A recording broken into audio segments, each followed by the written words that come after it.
A no commentary version of this run can be found in the link down in the description and in the pinned comment. Enjoy! Hello and welcome to Extreme Gameplays where I play games stylishly. Today I'm back with another commentary video. Today's commentary is gonna be about God of War 1 No Upgrade Run Plus. This is gonna be a video where I tackle most of the encounters in the most optimal way in the No Upgrade Run Plus category. Speaking of No Upgrade Run Plus, let me say the rules out loud right now. They're also gonna be in the description. It has to be on the hardest difficulty. I cannot upgrade anything and I cannot extend my meters, my health, magic, and all the other meters. You cannot extend your meters. This is a series on my channel where I commentate over a challenge run of any other God of War game, and I just made it to God of War 1. If you really enjoy these videos, check out the playlist that is going to be in the description as well. With that being said as well, enjoy the video. The gods of Olympus have abandoned me. Foul beast! I will send you back to the depths of Hades! Okay, before you do that, let me explain the most basic stuff about God of War. Since this is on the hardest difficulty, the enemies are the strongest, meaning the collisions are the strongest as well. The idea is to throw enemies at each other and you deal heavy damage. This only happens on the hardest difficulty, like this. But that guy was still in the spawning animation, that's why he didn't die. But anyways, you get the point. I've explained it a lot. There is also Orion's Harpoon in God of War 1, like that you can redirect, see? And how that enemy next to him got completely wrecked. That's basically the idea right here. Only in God of War 1 where you can redirect Orion's Harpoon, which is the ground to air grab. And it helps with ring outs and full collisions and a lot of stuff. You'll see, boom. Or there's options to like the 360 toss. Now God of War 1 is actually a pretty interesting no upgrade run plus. It might be one of the most fun no upgrade run pluses to do. Because it's just a lot of stuff to do, a lot of ring out spots, a lot of stuff to do. See, like that's a full collision right there. I'm always setting them up for this. You can redirect it with a left stick. It works very good for ring out purposes as well. I will demonstrate it later on in the run. There you go. Boom. Nothing really that interesting here. We're gonna move on to the Hydra right now, and it's gonna be way more interesting, I guess. So, triangle after rolling, you get the access to the fast triangle, see? The bravery instantly comes out. This attack, the triangle, is called bravery.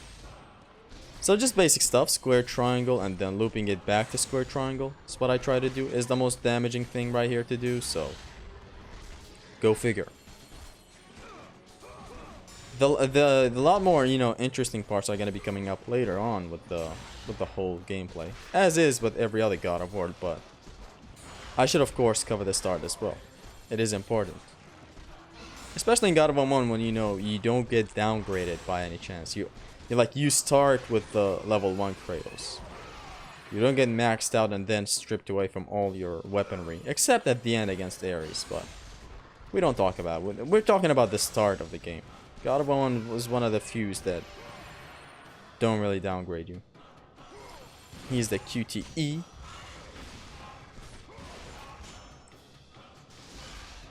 Very creative with the QTEs. Stab. Now right here, I open the door, but I don't go way too further into the arena. I stay right here and there's the boundary that you can exploit. See, like right now, I'm doing a poor job of demonstrating it, but see, like right now when I went past this point right here, like there's a barrier around the gate.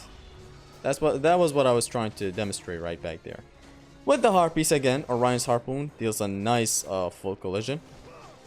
Again, Orion's Harpoon is the ground to air grab. See, like this. I always do the redirect for like a 180 spin of the enemy that I'm kind of snatching. You never know when you are actually catching an enemy in the air. Because yes, full collisions apply to enemies that are in the air as well. It's not just the slam that damages. Like in the air animation does a full collision. Same with the 360 toss. Like when you grab an enemy and press square, the whole animation of Kratos turning the enemy around is dealing damage. It's not just the throw that deals the damage. God of War 1 has this great thing where after you roll inputting C, like that, it instantly comes out. The triangle comes out the fast way. It does not give you the slow bravery, which is great. It's always great. Boom, boom. See? Now we're gonna fight the second Hydra head right here. Or maybe it's the same, it just regrew, I guess. I don't know. Or it never even died back there when we fought it.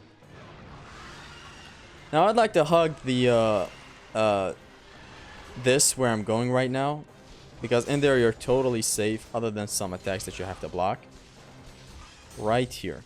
You can also come back and retreat to the right side of this arena where you can kind of build up your T3 and unleash it on the Hydra, because the Hydra would do the suck type of thing like this. See, I build up the attack and boom. Although it didn't do damage back there, I don't know why, but now this right here, I let the Hydra grab me because it's good, because when you escape it, you deal a lot of damage. It's very, very nice. See, boom. Now God of War 1 really is the, I guess, it is not the most fun no upgrade run plus, but it is really up there, I would say. The trilogy is definitely the most fun you can have with a no upgrade run. And again, build up the T3. T3 meaning triangle 3, or you can even call it spirit.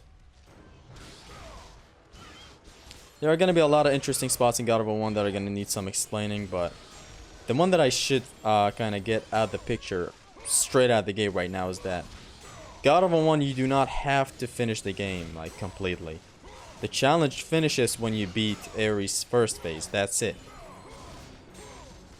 The Clone War and the Clone War and what comes after is all optional. It's just bonus credit. You don't have to do it. So the challenge officially ends when you beat Ares. I have beaten the Clone War before, but I do not show it in this commentary. A link to the Clone War might be left in the description if I remember it, but it is what it is. This game teaches you the philosophies of the enemies pretty nicely. It's like even here, just see, full collision supremacy. And again, boom. I especially love the first fighting arena in God of War 1. It teaches you about ring outs, about stage hazards, about full collisions, about everything. Now this right here, these guys shoot their arrows to wherever you're gonna be at, and not to where you are. That's where you're gonna see me exploit something, and it's gonna be running towards the right part of the arena, and they're gonna be shooting their arrows there. See, like I pull this box in, I run towards the outside. See how they're shooting their arrows towards the water? Easy stuff. And again, they shoot. Although I'm doing a pretty bad job at demonstrating it. If you're on the PS3 port, you can even make it up there without using this box if you do the high jump, but that's only on the PS3 where that works, but I'm fine with just using the box, honestly. It's also good to demonstrate how it's fun to nail this encounter down rather than just high jump your way up there. But it is of course an option. And again, grab this, and I threw him way too poorly. Should have done better. Like this is the original thing you want to go with. Boom, you kill everyone with a full collision. Just lovely. I need to remind everyone, these throws are dealing this heavy damage only because this is on very hard. The stronger the enemy, the better the collision. If this was on easy mode, these enemy throws would deal 10 damage, and it's very poor. On very hard, they're dealing 50 damage, as you saw back there. Now in here, I'm not climbing the net. What I'm doing is I'm kind of climbing up, checking for enemies up above me, and then I kind of go back down. I do not fight them head on. It's much better doing it this way rather than just completely doing it on the rope, on the net. Sorry. See, they all get knocked down pretty easily. Now you might see me do something in here, and is that I redirect them and I snatch them again after the redirect. How I do that is that I aim the left analog towards the enemy and mash circle. Here I did the same thing. I did the high jump to spawn these guys, and they come down and seize her. So yeah, when you see me redirect an enemy and snatch him again, I'm doing that because, after I redirect him, I'm still holding the left analog towards him, and then I mash circle. That way I can keep on snatching him off the air infinitely. Kratos never really misses with his yank. Boom. Easy stuff.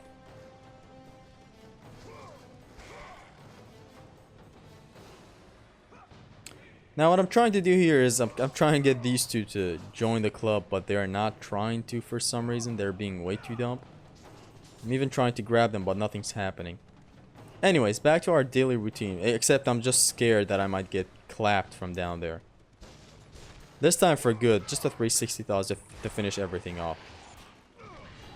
This guy's out. And again, I climb the net and I slowly drag more of them down. That is the safest way to do it. See, I even check it with my blades to see. There you go. Just go down, because these guys can damage you even while you're grabbing another enemy. You don't have iframes while grabbing the enemies. Out. Make sure to make good use of the redirection of the Orion's Harpoon. I did explain it in my grabs video. And another 360 toss and we're done. Onwards we go. We got the Poseidon's Rage right here, and this is a nice boundary exploit that you can do right here. This is a good showcase of a half collision. These enemies are still dealing huge damage when they're flying towards each other, but not as much as this. So God of War has half collisions and full collisions. They both deal heavy damage, but of course full collisions deal more damage. This Poseidon's Rage was a mistake. I didn't mean to do it, but throwing enemies at each other via grabs is a full collision. However, knocking them back into each other, like let's say shooting an enemy towards another by just a knockback, that deals a half collision, but it's still decent damage. Now I stay at the 2 o'clock of this right Hydra right here, and I'm completely safe, as you saw back there. Like even when it does the 360 attack where it turns around, trying to damaging you, you can still keep on attacking and you're completely safe. Another reason to stay here is because the other Hydra cannot suck you in. She cannot use the sucker. And yeah, just square triangle and keep on looping it. Just give it a little more delay. See, like I'm not gonna get hit when it's doing this. Just staying at the 2 o'clock position. And eventually this one will be down.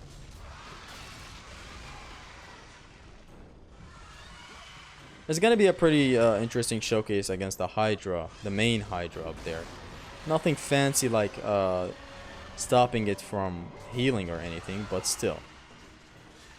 It's gonna be some nice showcase of magic and how you can use it effectively against the king, the Hydra King. Boom, boom. This is a very, very nice boss fight, honestly. I like it so much.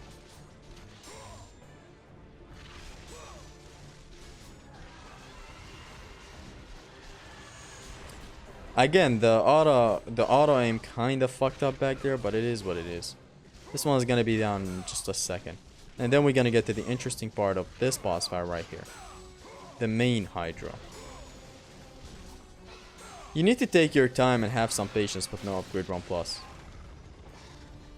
Some stuff just require patience. You'll especially learn that later on when we make it to the challenge of Hades. You'll see how much I'm gonna roll the dice in there to get a perfect kind of to get some perfectly positioned centaurs. You'll see later on. I'm getting way too ahead of myself. What I do is double jump, L2, triangle, L2, triangle, a couple of attacks, and again Poseidon's Rage. And I jinxed it back there because I was slow, but it's a very, very nice punish to the Hydra King. Otherwise right now I'm just doing normal attacks. Just dodge this and then attack. It's done. I did use the Poseidon's Rage very poorly back there, but it should give you a good idea on what you can do. Like if you can loop it good enough, you can kind of get the Hydra to the QTE. If you're just good enough, but I wasn't really that good back there. Again, I dodged those. Now here's the thing again, the loop with the Poseidon's Rage. See, simple stuff. A very, very nice punish. Here's the second grab. There is a strat against the Hydra King that you can try, but I'm not good enough to try it right now. I'm not really that interested in doing it as well, but it is very neat. Like Haristos has tried it before. He does not allow the Hydra to heal, like, at all. It's very calculated and you have to hit the Hydra specific amounts of times. So it's kind of hard to nail down. But when you nail it down, it is rewarding. Another Poseidon's Rage wasted like an idiot. It's just muscle memory of me trying to use Zeus Fury to cancel my my roll recovery animation. That's why you see me kind of input some Poseidon's Rage out of nowhere sometimes. This was still good, it's not that bad. It's done, right? Another Poseidon's Rage wasted. Again, very poor usage of Poseidon's Rage back there. And I even got hit. But it is what it is. In God of War 1 No Upgrade Run Plus commentary, I felt like showcasing some platforming as well. Because there's just enough platforming, maybe as much as combat encounters. It is important to showcase it sometimes. The Hydra is done.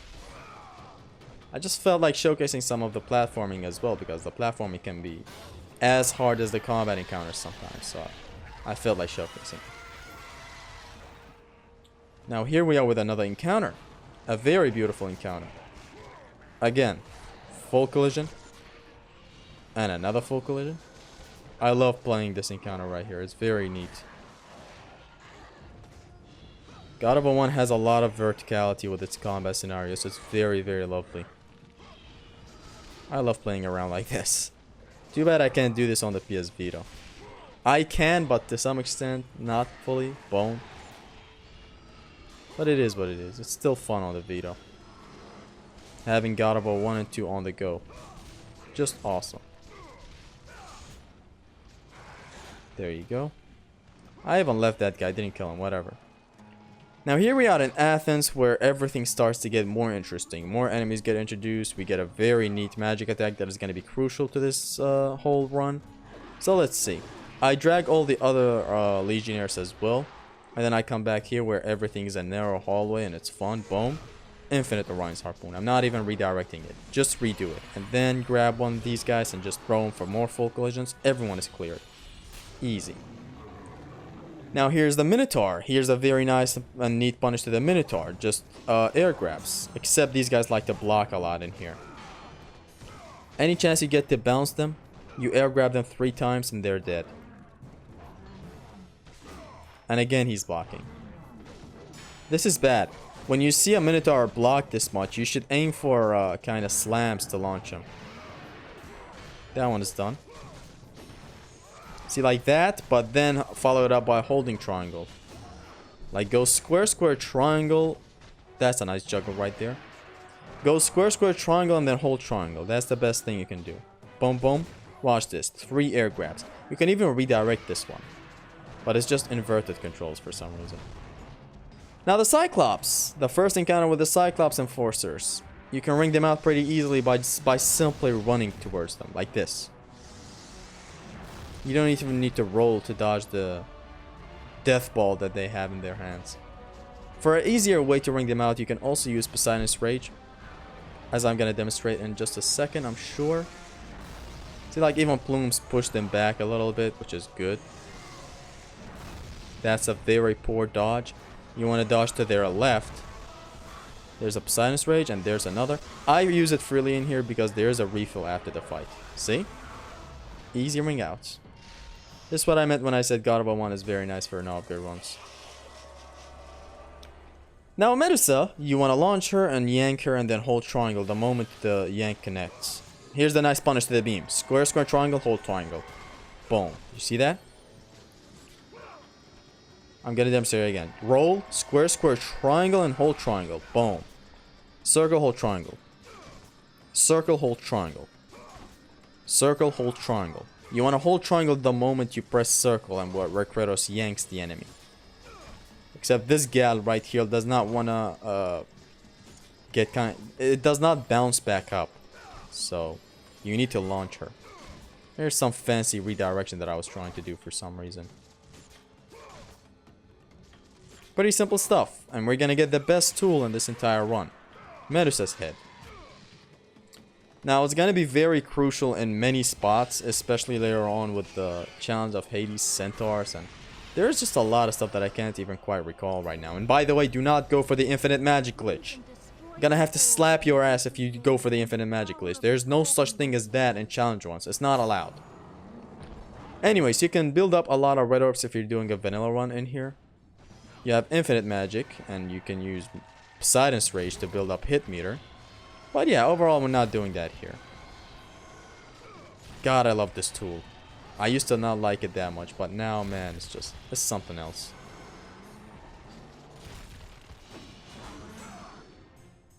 I'm not upgrading, sir. It's very good, even at level 1. Fucking amazing. It's gonna be very, very nice later on when we make it to the Desert of Lost Souls. You guys are gonna love it. Nice with the collisions, Zesty. Boom. Bam. Now it's gonna be an encounter where I'm gonna skip the wall combat because I hate the wall combat. Let me remind you, this does see you don't have iframes while doing Orion's Harpoon, which is a good thing that I just mentioned there right now. Completely forgot. You have to completely dedicate yourself and be safe. It's not allowed to, it is allowed to skip encounters, but it's just dishonorable. Boom, knockback ring outs, amazing. Knockback collisions are also cool. These guys are out as well. What I'm gonna do is I'm gonna do the jump glitch right here that makes me kind of raise the statue like this. Kind of gotta jump backwards a little bit and then to the right, just like this, and then you make it. Easy, because the wall combat up there is just way too long. I don't like it. Now, these guys bounce back up after Orion's Harpoon and after air grabs, which the best thing is air grabs. Look at this. It's dead. Again, the punish to these guys, square, square, triangle, and hold triangle. Boom, boom, boom, dead. We climb up, we meet a Minotaur. I kind of provoke him to attack and then back off to freeze both of them with Medusa's Gaze. And then I attack. Medusa's Gaze is going to be crucial to the Desert of Lost Souls. You'll see, it's going to make a lot of things easier. Here's another punish to the Gorgon, but I just felt like taking out this guy right here. Boom. I wonder how I'm going to do the rope combat right here, which I hate rope combat more than anything in this game. But it's still fun when you nail it down. At least to some extent.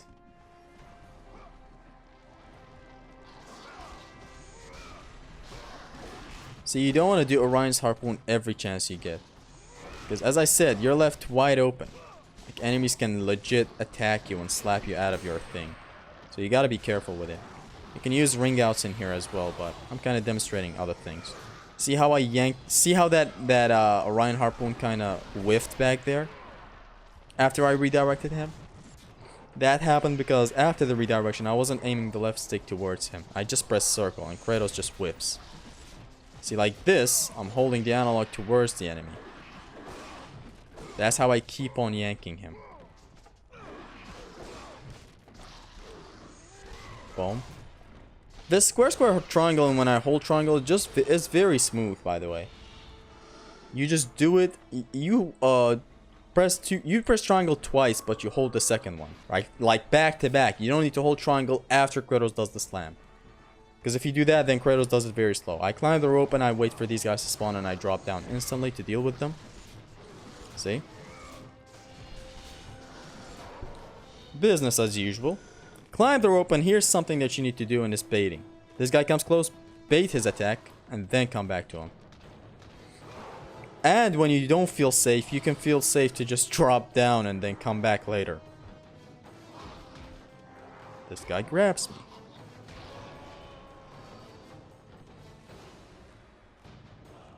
See, like, it's just about...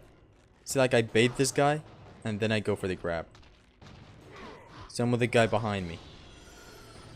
Bait his attack first, and then go in for the grab.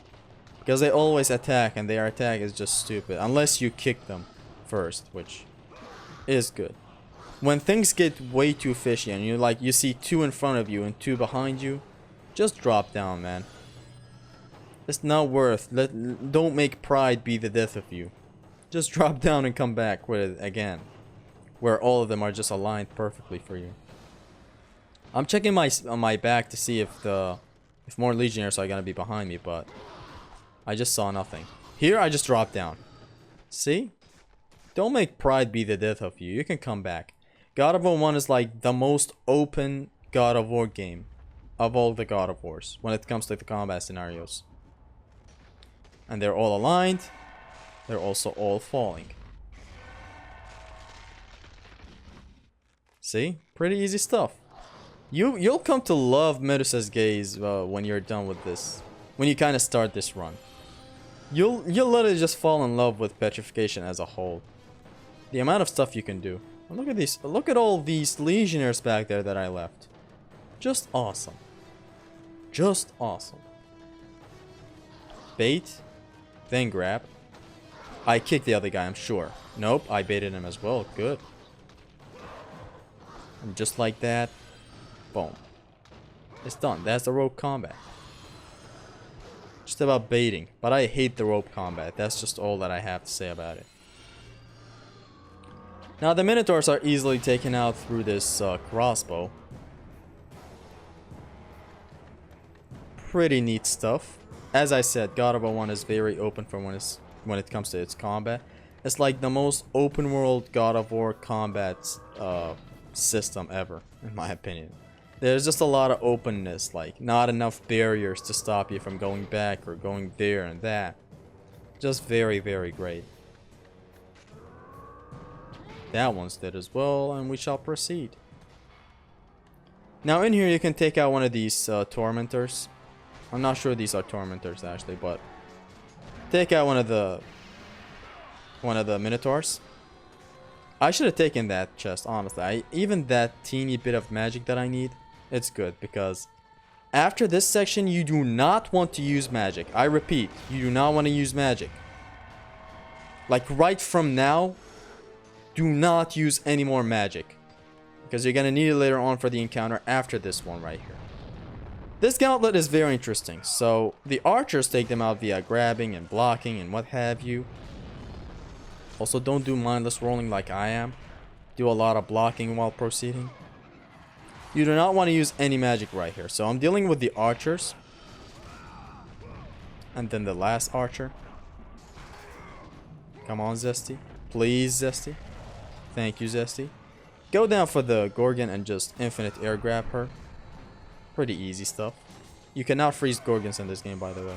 And here's the punish again. It is the best punish against the Gorgon beams. I grab her for more magic. I replenish magic using the Gorgon, which is something you need to learn in this run, and it's resource management, please. Not a full magic gauge, but still good. Now this archer is gonna get dealt with pretty easily. Humans, fuck off!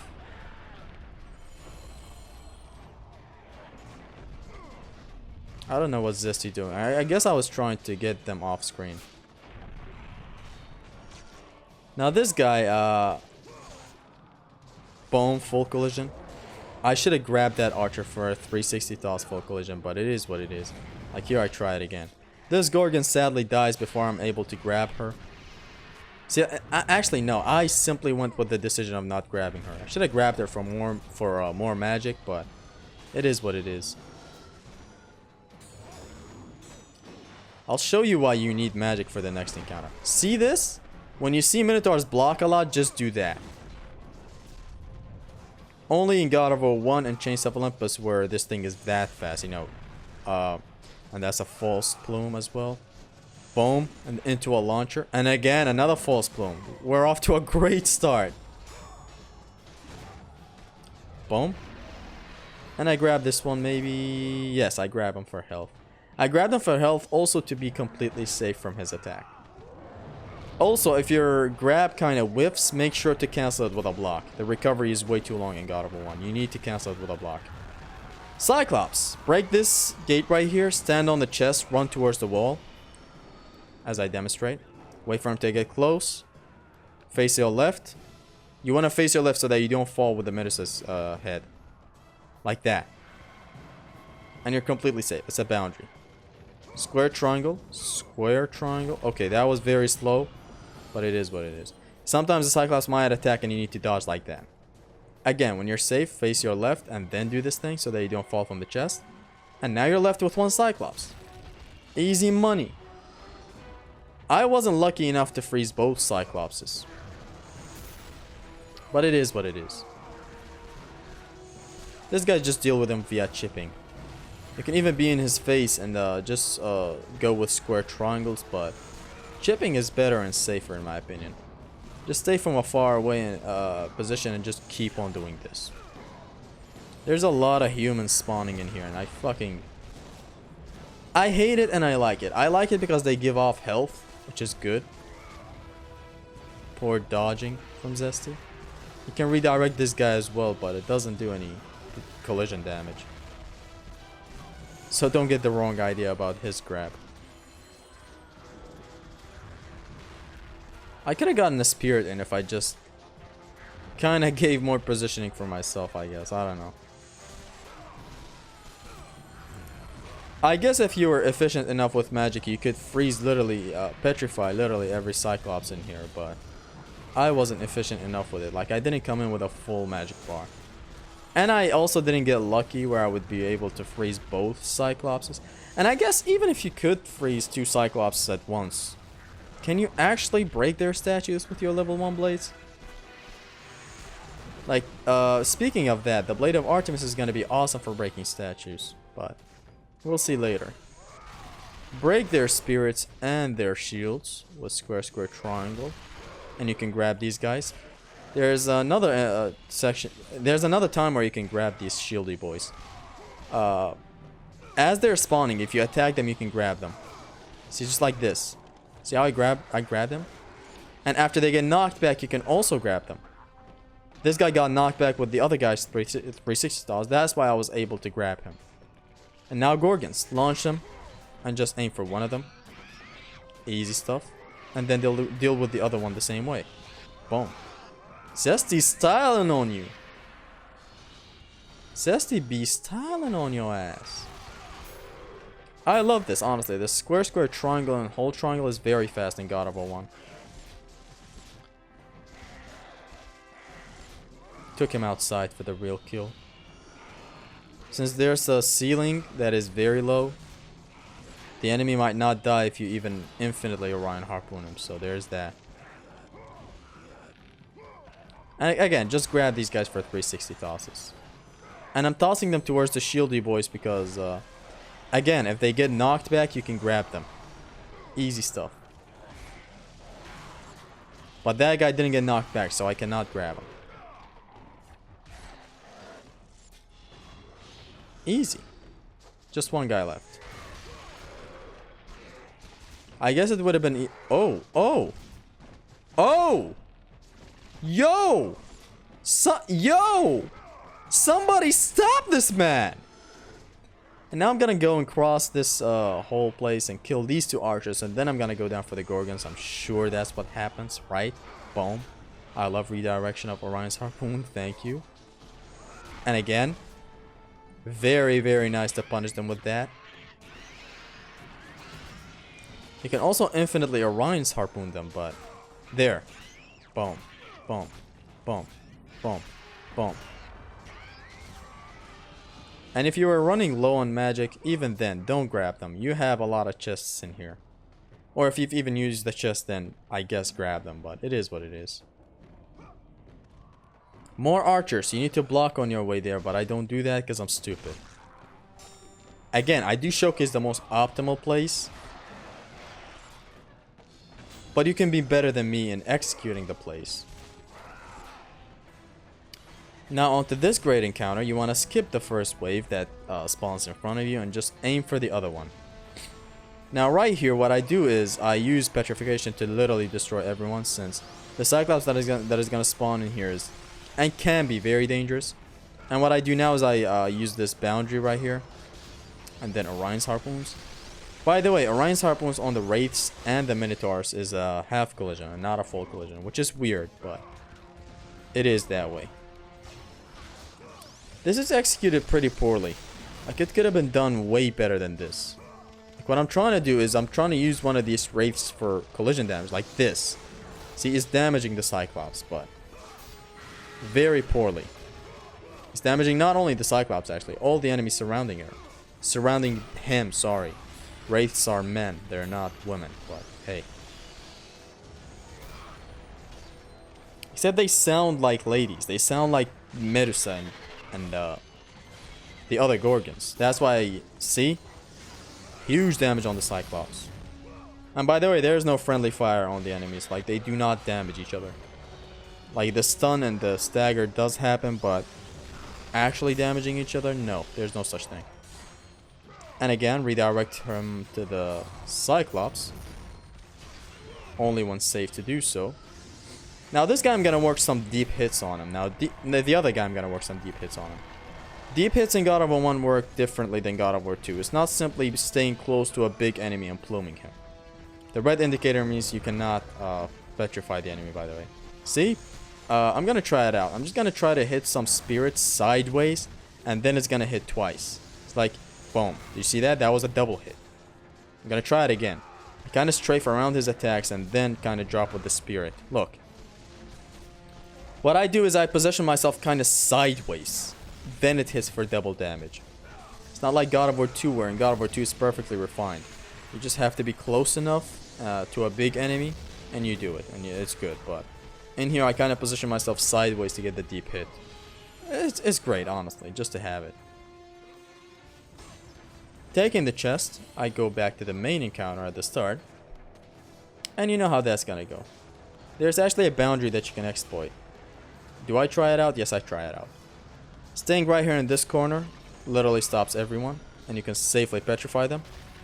And they're broken due to uneven surfaces. See, like, they fell and they shattered on their own without me shattering them. That's what happened back there. I could have used the boundary again, but I guess I go with this. Still good. Still good.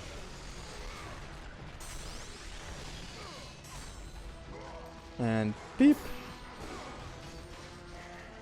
Pretty creative stuff, as you can see. Until I get grabbed like that. Those archers up there could be used for a 360 toss full collision, but it kind of gets jinxed sometimes due to the luggage surrounding you. Like, look at this right here. See how I killed him? I didn't even go for the 360 toss. Because sometimes it might... See, like, right there it worked. But some other times, due to the luggage surrounding the place, it might not work. And that's another kind of demonstration of why you don't want to go with the Orion Harpoon literally every chance you get. You want to be smart about this shit. Damn, what happened back there? That archer hit his friend and he just kind of started bouncing around like an idiot. Boom. And it's done. Now right here, I like to jump to the short kind of... to the lower part of this wall like this. And then go to the left. And break this wall and go ahead and deal with these guys personally. Wraiths, you know the usual, just collisions. This one got destroyed with like one of the half collisions that happened back there. And again. And deal with these guys as well. And then we're going to be going ahead and getting the Zeus Fury in a second, which is going to be very good. It's going to be good for animation cancelling and roll animation cancelling, basically animation cancelling. Use all the Medusa Gaze in the world right here from a far range. It's a very nice kind of demonstration of how and when to use it. See? You get a lot more enemies when you're kind of doing it from afar. You do not want to do it point blank. Boom. Have them all set up perfectly and then you do your thing. I use it all in here because there's just a lot of refills in this section. There's a chest right next to us in the next room. That's why I use a lot of magic. And you're dead. The rooftops, after we got Zeus Fury, I'm gonna favor ring outs in here. The creative ring outs as well. Like that. And especially on the Minotaur with the air grab. Get out, son. A very nice encounter. This is what I meant when I said the encounters in God of War 1 are the most open in all the games. And they kinda are. Like, you can literally retreat and go back to the other room. You can go to other encounters in this entire section. It's just lovely, honestly. This game is just so good.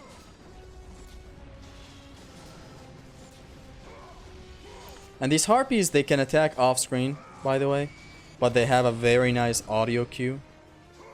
A huge wind up before they do their thing.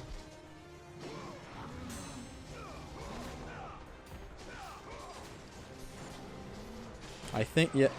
Okay, I didn't ring him out.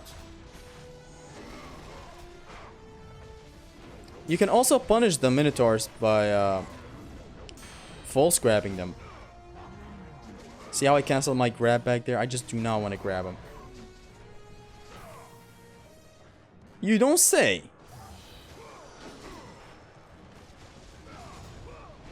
Now this guy's gonna get ringed out as well. He's gonna get, I think, air grab, not ringed out. Yeah, air grab. This is going way too poorly. I expected it to go way better. You can ring him out from the area behind him. I'm trying to false grab punish him, but it's not working. It is what it is. Kill him. And now I went back, because after you kill that guy with the Zeus Fury and you clear all the encounters, you can come back here for a secret encounter with these wraiths. And you know the usual, half collisions. See how knockbacks cause half collisions. Grabs cause full collisions to some extent, to some enemies. To most enemies, actually. But yeah. And again, Medusa's Gaze. Easy stuff. These guys' statue HP is very low. Which makes them easy. Like, you can easily shatter their statue.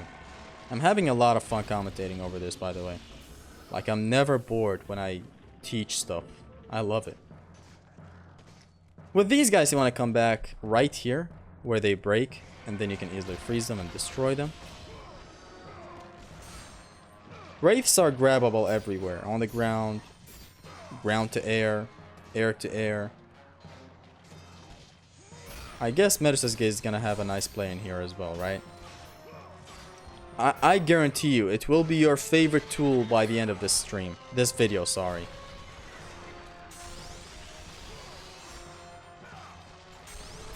That's another Wraith. They're just playing hard to get. Boom. Align them and then petrify them. Beautiful, Zesty.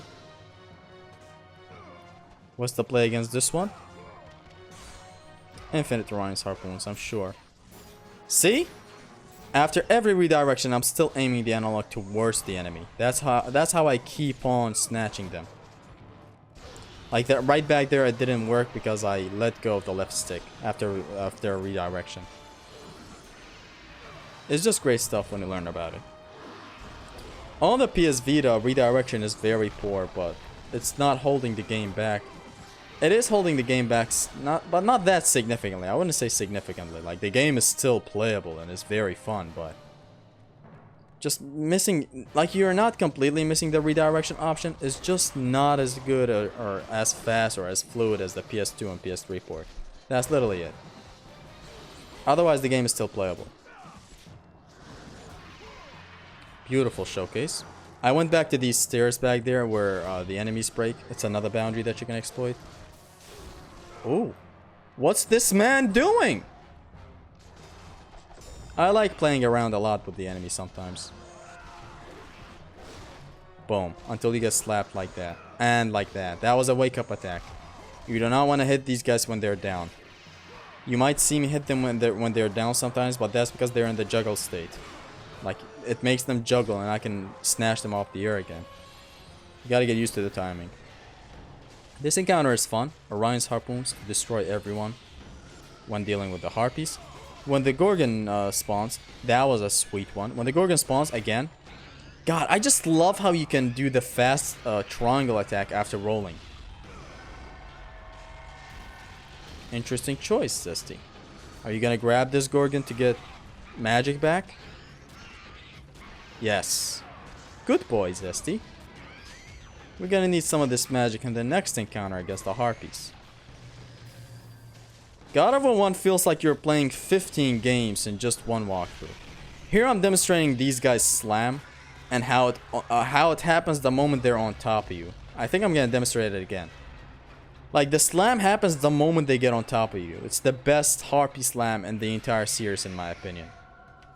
Since it's fair, they don't play around with you. They don't trick you like God of War 2 and 3 or whatever. It's like, look at this. I'm still trying to demonstrate it. Look. See? You will get used to the timing when you know when it happens. And it happens right as they're on top of you. Good stuff. On to the next encounter. Oh, there's still one more Harpy life. Beautiful. It's down. That's a nice demonstration of the Zeus Fury animation cancelling. It's not just for the roll. It happens for the attacks as well. It's good. What I favor in here is Medusa's Gaze. You'll see in just a second. This is what I meant when I said in God of War 1 it feels like you're playing 15 games in one. Like the fucking what? The platforming, the encounters, the puzzle encounters, the bosses, the puzzle bosses. It's just never ends. It never ends, honestly. Just so great. That's exactly how I feel about this game. It feels like you're playing 15 games in one.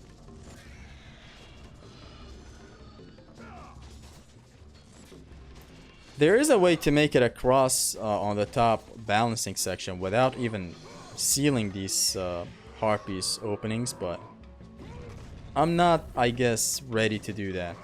And I'm fine with just doing it this way. There are more ways to access fast triangle attack as well in God of War 1. Like, you can get it after rolling. You can get it after the first light attack, as you all know. You can also get it after a Hermes rush. As I said, great stuff. I wish we had a fast access to the bravery in God of War 2 as well. Like after rolling. And same with God of War 3, but it is what it is. God of War Chains of Olympus also has a fast access to the bravery after rolling. Which again, bravery is the triangle attack. Push with your feet, Kratos. Feet picks win. See, it's good to approach enemies. You dodge and you instantly have access to it. Freaking awesome.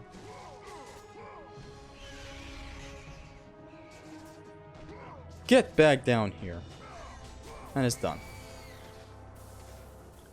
This next encounter, I lure everyone in behind, like, to the back end of this hallway. Look at them. Look at them. They're just walking with you.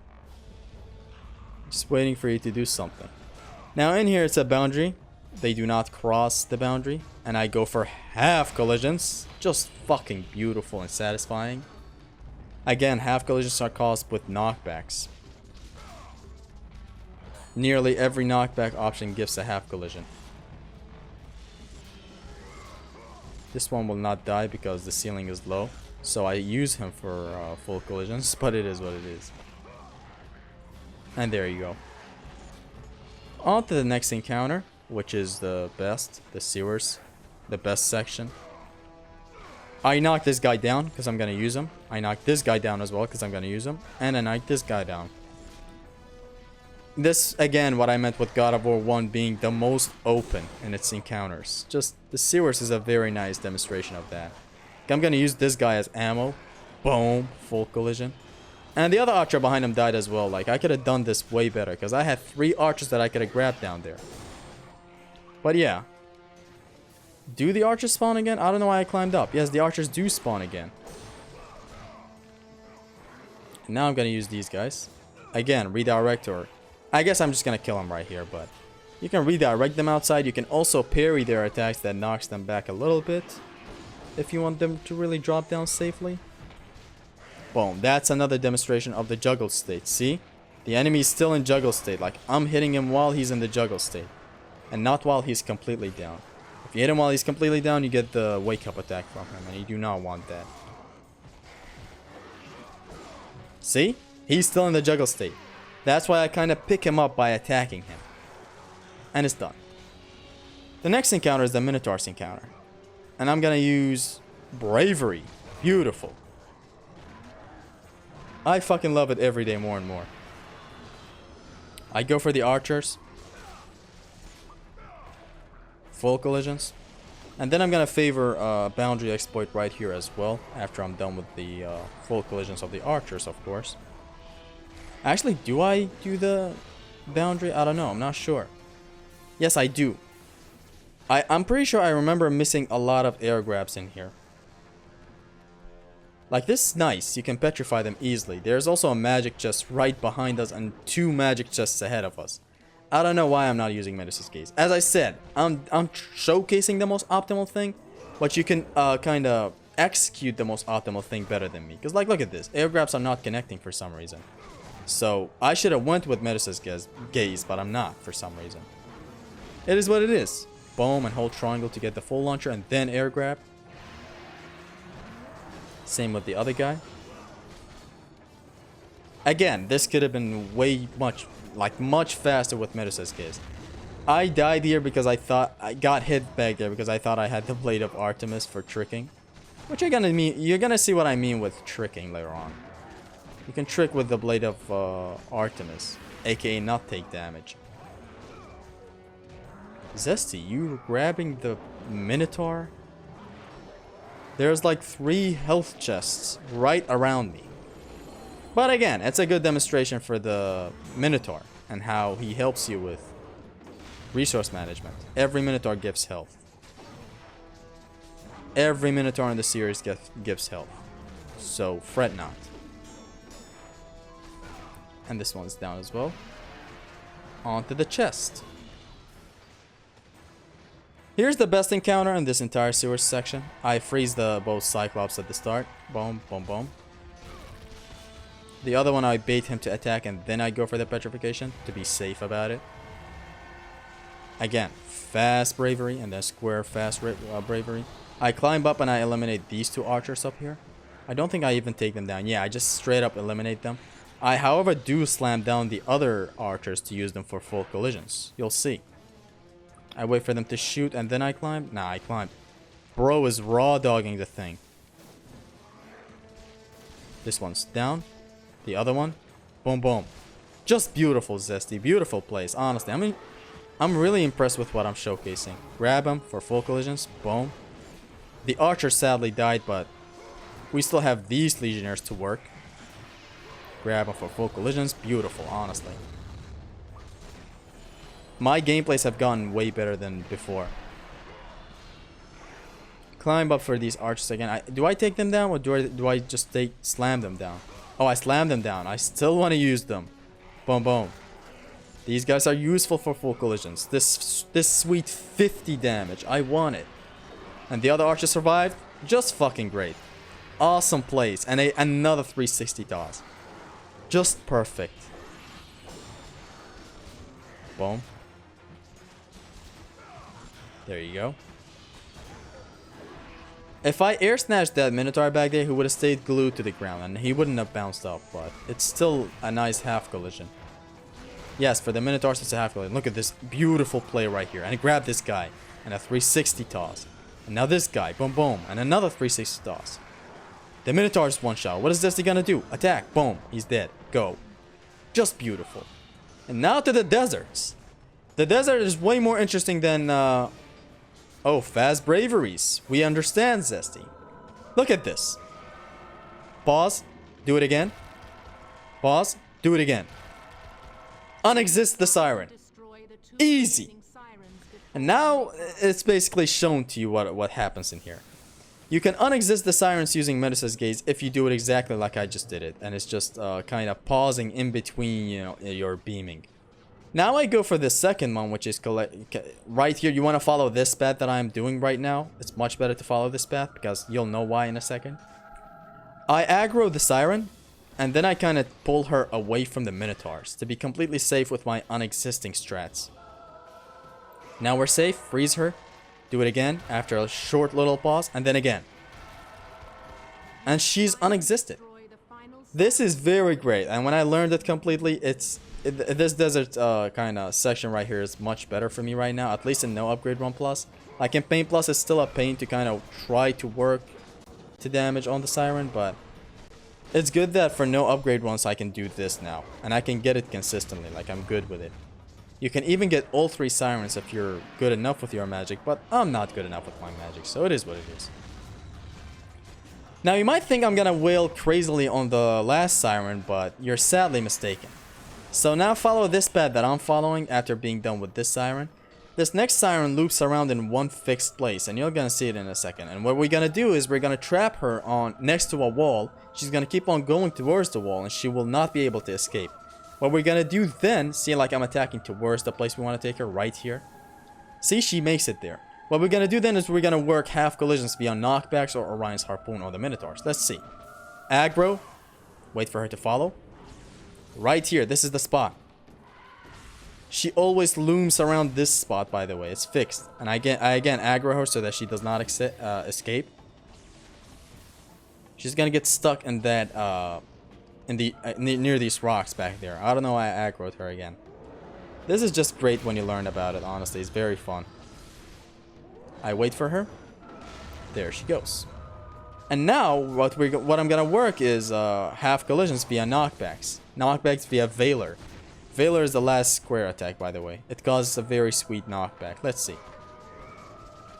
Boom. That's a nice 25 damage that easily, without even touching the siren. And again, it's just very great, honestly, when you learn about this. It might be hard at first, but when you nail it down, it's very rewarding, because it kind of speeds up this entire thing. I don't know if Zim found this, though. Haristos. I think he did. I'm not sure. Accidentally hit the siren, no problem. She returns back to her spot. There she is. You can also use Orion's Harpoon on the Minotaurs, but I'm not showcasing it because I guess the knockback with the Valor is better. Wow. Imagine if I died back there. All of this beautiful setup would have been for nothing. I guess now I'm taking this guy down just to get some health back. I didn't want to lose my way in here. And this is again what I meant with God of War 1 kind of giving you freedom. It's like playing 15 games. Like, look at this encounter. No other God of War game has an encounter like the Desert Sirens. Just weird what this game does, man. Here I was trying to lure one of these Minotaurs in, but they wouldn't really be helpful. They will eventually come up. Like, here's one. What a nice contender. He hits me. I wanted to demonstrate the Orion Harpoon so bad. But I guess I resort back to the knockback. Boom. This is taking way longer than it should have because I killed the other Minotaur, but it could have went way more smoothly if I just did it fast. I think she's done with one more half collision. One more, I think, and she's completely done. Don't even bother with hitting her. Your damage output is way too low with the level 1 blades. Here's another one. You want to hit the Minotaur every now and then, and she's done. Fucking beautiful. Now, if you want to secure a safe knockback on the Minotaur without the Minotaur going for an attack, because you can't be attacking, emoting in front of him, you gotta slap him every now and then in your square string, because the light string is very long in God of War, as you know. It is the most beautiful string as well in the entirety of gaming. So yeah, you gotta slap him from here and there and then kind of get him with the knockback. It is important to know that. You want to eliminate all the Minotaurs in here. No need for the ground grab for the resource management. There is a magic chest. Double magic chests actually after this encounter. So one of them is magic, one of them is health, and they alternate between the two. And yet Zesty is still grabbing the Minotaur. Oh, at least he skipped the QTE button presses. See how good Zesty is? Anyways, man, you want to break this crusher that you just saw me break? This encounter is going to go as poorly as you can ever imagine. It's always the simple encounters that I job hard at. It's like I'm just bad at the simplest of the encounters. Yet sometimes I nail the hardest encounter in the world with ease. See? It is always the simple stuff in life that make you question reality. A simple encounter like this is done so poorly that it's just... like, I don't get it, man. I don't know why this happens.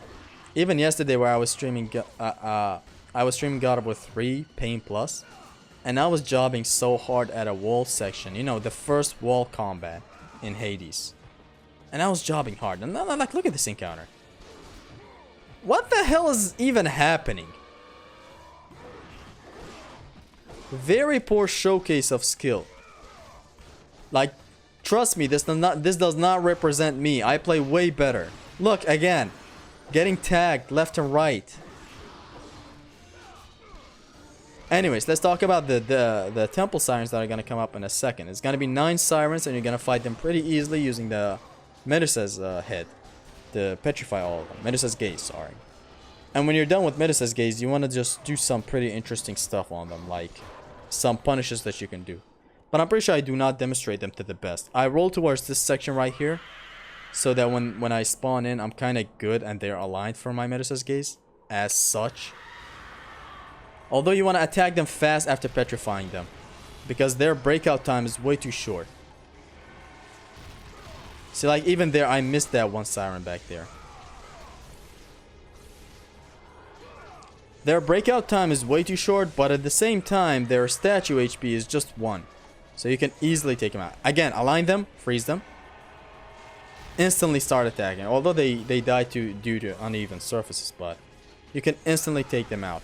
I still have a little bit just to freeze these two and kill them, like this. See? You want to be really fast after petrifying one. You gotta just attack instantly. Now when you're left with these guys, you want to just focus on hitting them with your plume, because these guys like to dodge your attack. See that suck attack that siren is doing? You can roll away as much as you can and then just do square square hold triangle for the easiest thing. You can easily punish them with that way, so it requires getting used to. Like, I'm bad with it right now. I don't know if I showcase it, but you can do it. Square square triangle from afar. Square square hold triangle, sorry. And you might see me just trying to hit them with the plumes right here to kind of bounce them up. I'm never really attacking them except here because I'm an idiot. There you go. This one is low. These guys like to dodge a lot. They just dodge more than the dogs in God of War 3. So do be wary. This one is done. Oh. So they're both low. This is good. Just attack away and only try to hit them with the slam. They still have a chance to dodge it, but when they don't dodge it, the great thing is that you can bounce them. And when they're bounced up, they're open to attacks. See? They do dodge it, but it's still good when it connects. Because one of them at least bounces up. As you can see, I'm doing this very poorly. It could have been done way better, but you can be better than Zesty, I guess. Your block game has to be good as well, by the way. And this one is done. On to the next encounter. You want to grab the magic chest after talking to this guy right here. Jump down. You can petrify literally every Cyclops in here, and it's going to be way faster than you think.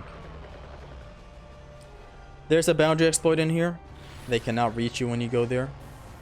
So you want to come over here. God, just watching this commentary makes me want to play God of War 1 right now. You come over here. You can easily petrify the Cyclops. He cannot reach you in here. Attack. And again. Now you want to go for a refill. Dodge this and go for the refill right back here. There's 2 chests on this battlefield right here. Making things way easier.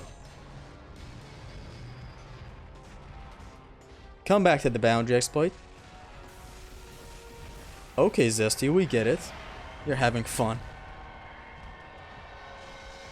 God of War 1, man. I don't know if it's gonna take over God of War 2, but the more I talk about it, the more I play it, the more I look at it, I just start loving it more than 2. But then I play a little something like the fucking game that is God of War 2, and I instantly fall in love with it again. But it's just, I don't know, something about God of War 1's encounters, man. Get tagged, son. This guy, you don't even need the boundary, but to be completely safe, you can take him to the boundary. You never know when he might do the rush attack, and then you're just completely ruined, and you're left with no magic to petrify him.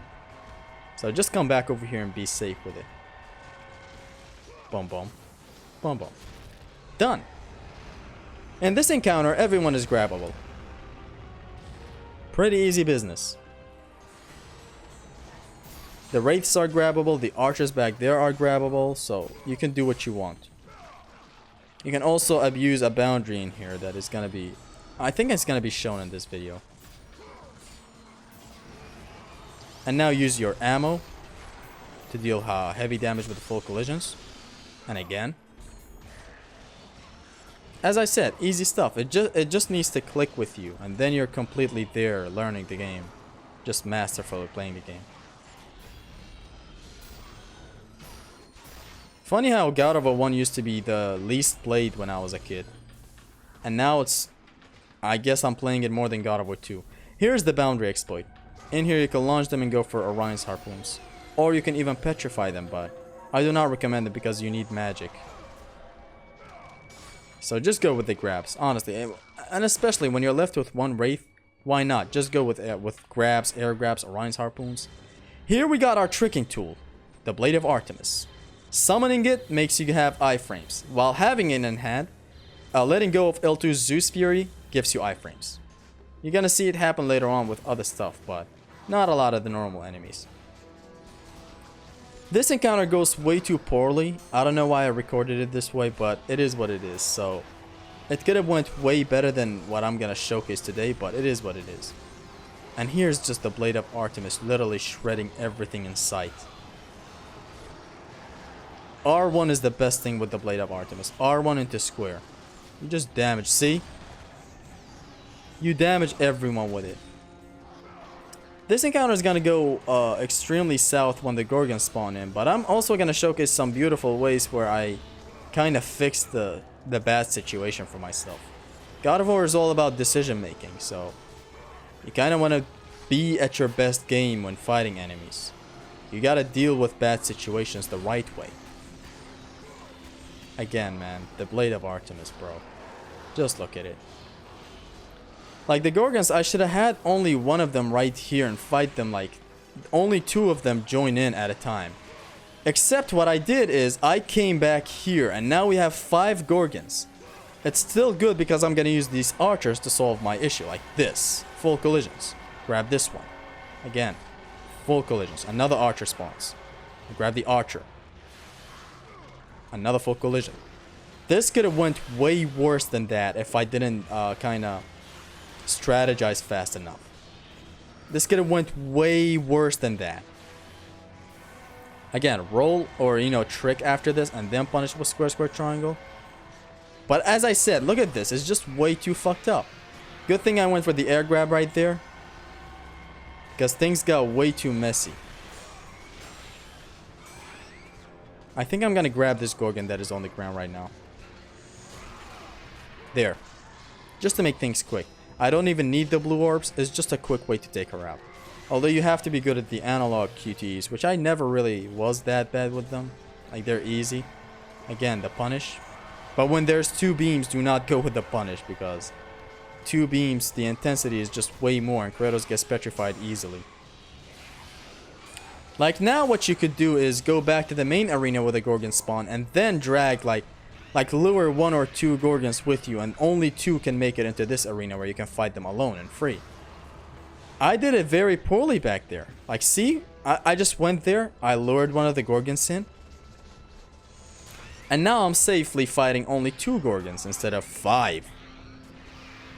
Don't do what Zesty did in here. Be better than Zesty. We must be better. And the false grab in here does make the Gorgon do the beam, but it's not as consistent as God of War 2 and beyond. Like, the Gorgon might do an attack sometimes, but hey. Here's this one. Bounce. Air grabs. Good thing we have a health chest to kind of heal ourselves. What I'm showcasing here is going to be the Poseidon's Rage. Boom. The main purpose of this was to damage the archers up top. This is gonna make sense in a second. What I do right here is I'm gonna solve this puzzle. Why I did this Poseidon Rage back there with an enemy, I launched an enemy and then did it, is to damage the archers up top. We're gonna make it to these archers in just a second, and you'll see which archers. In here, I'm gonna take one of these guys and I'm gonna isolate them on top of the ladder to fight 2 Legionnaires at a time instead of 3. It's just to make things easier. Like, I do showcase stuff. I never usually do this, but in these commentaries, I should kind of showcase the easiest stuff that you can try. Now that guy's stuck on the ladder, and now I can fight only 2 Legionnaires, which just makes things easier for me. Only 2 Legionnaires spawn right now. This is the thing with these commentaries, is that I have to showcase some... Yes, I have to showcase the optimal approach, but at the same time I have to have some other people in mind, and it's that I have to make things easier. I have to make the encounter look easy. Here's the Blade of Artemis shredding. Although the block is delayed with the Blade of Artemis, something that I have explained in my combat guide, but it is just know that it's delayed. It's best to not block with it unless you block way too early. Now this guy's gonna get slapped. He's gonna get clapped in a second with the full collision. Get your ass down! I think I caught him. There. With the animation of the Orion's Harpoon, ladies and gentlemen. Boom. My man is comboing with the Blade of Artemis. Here's the last one. There you go. After taking the shield and checkpointing myself, I'm gonna ring out these guys. I'm sure I will ring out them. I just wanted to showcase the home run technique this early on. And here's how it's done. Any bounce into launcher, boom, sets them up, and they're just sent flying. Like, they just flew over the roof in here. It's gonna be extremely crucial later on in their run, but just know that home run techniques exist for God of War 1. These archers back there are way too low. I'm gonna show how they'll die with Zeus Fury. So what I'd like to do with the home run technique of the Blade of Artemis is square, circle, and then L1 and triangle. It sends them off flying. See, square, circle, and then L1 and triangle. Here's a tricking showcase. Here's a home run showcase that I just did. Just good stuff, honestly. I'm showcasing some nice stuff.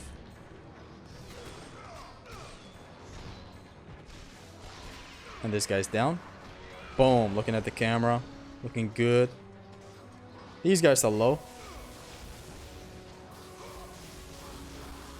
Although it could have been better to do just 2 Poseidon's Rage down there with the Gorgon. But you can be better than Zesty, as I just said.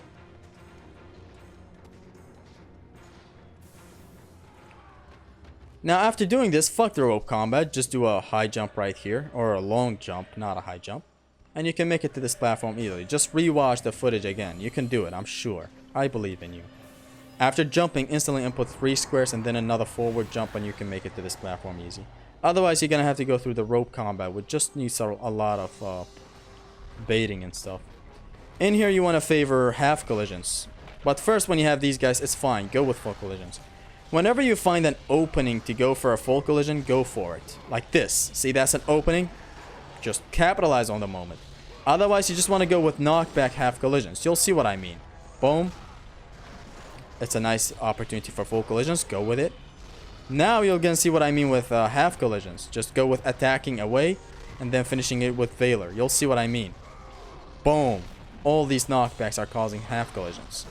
But since a lot of enemies are flying towards each other, it's a lot of damage being inflicted. Another opportunity, capitalize on it. Half collisions, you might say, hey, it only deals 25 damage, and full collisions deal 50 damage. But when you have crowds like these, you want to go with half collisions. It's just, you're not my friend if you go with something else, man. Look at, it's just, the game is setting them up so perfectly for you. The half collisions just works so good in some encounters, honestly. And as I said, when you have an opportunity for a full collision grab or an Orion Harpoon full collision, just go for it. Why not? This guy's gonna get comboed to death, I'm sure. Not really, okay, whatever.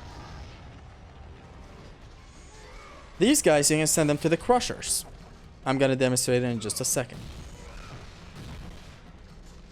See, like, they die when they get in front of these Crushers, just like how Kratos gets damaged, see? I'm bad with these crushers. I'm sure I'm gonna take damage as I cross one. And they're squishy, squishy, squished.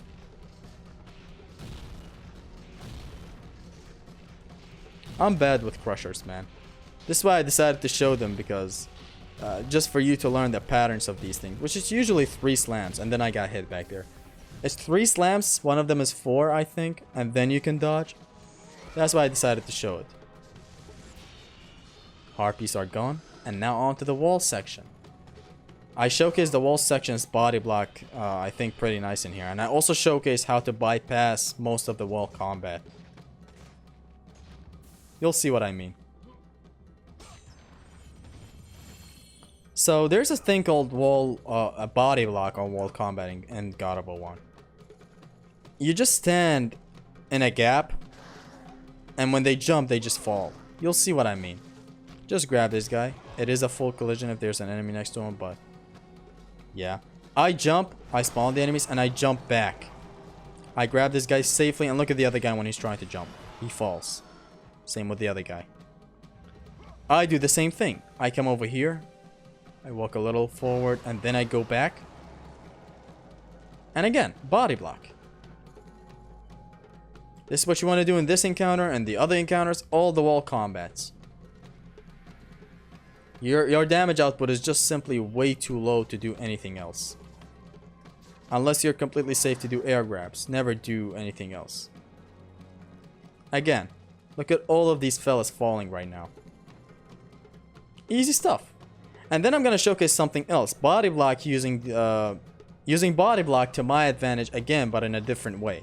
It's going to be me jumping towards an enemy that is on the other side of a wall, making me land on a platform where I can fight them. You'll see it. It's going to be even later. It's going to be even more important later on with the Cliffs of Madness, the MILFs of Madness. But yeah, we'll see it when we get there. We're still far away from there. However, we are approaching the shittiest encounter in this game, which is the Atlas Crank. In here you can upwards grab one of these guys because there's a rock that is not allowing them to bypass. These harpies do not attack, they just add tension. So what I'm doing here is I'm waiting for that legionnaire to come in, then I jump. See? I got to this platform safely. And now I can use I'm very sorry. Now I can use Medusa's head very safely in here. But what I'm trying to do is I'm crawling the wall so that one of them gets down to use them for full collisions. Come on. Blade of Artemis it is. I could have also used Medusa's gaze because there's a magic chest right after this section. The magic chest also refills after you're done with the room, so there is that. Zesty just clapping these guys. Am I gonna grab him? What's happening, man? This gameplay is so trash. No, but it's good. I'm at least showcasing how to deal with these guys easily. And there's that. Zesty, just please. Okay, there's that guy. I was about to say please use Medusa's gaze, but that also works. Now when it's safe to do so, jump across. You can also jump into a body blocking enemy as well. Now here's a pretty bad demonstration of body block, because the guy makes it to the wall right where I am, but it still worked nicely.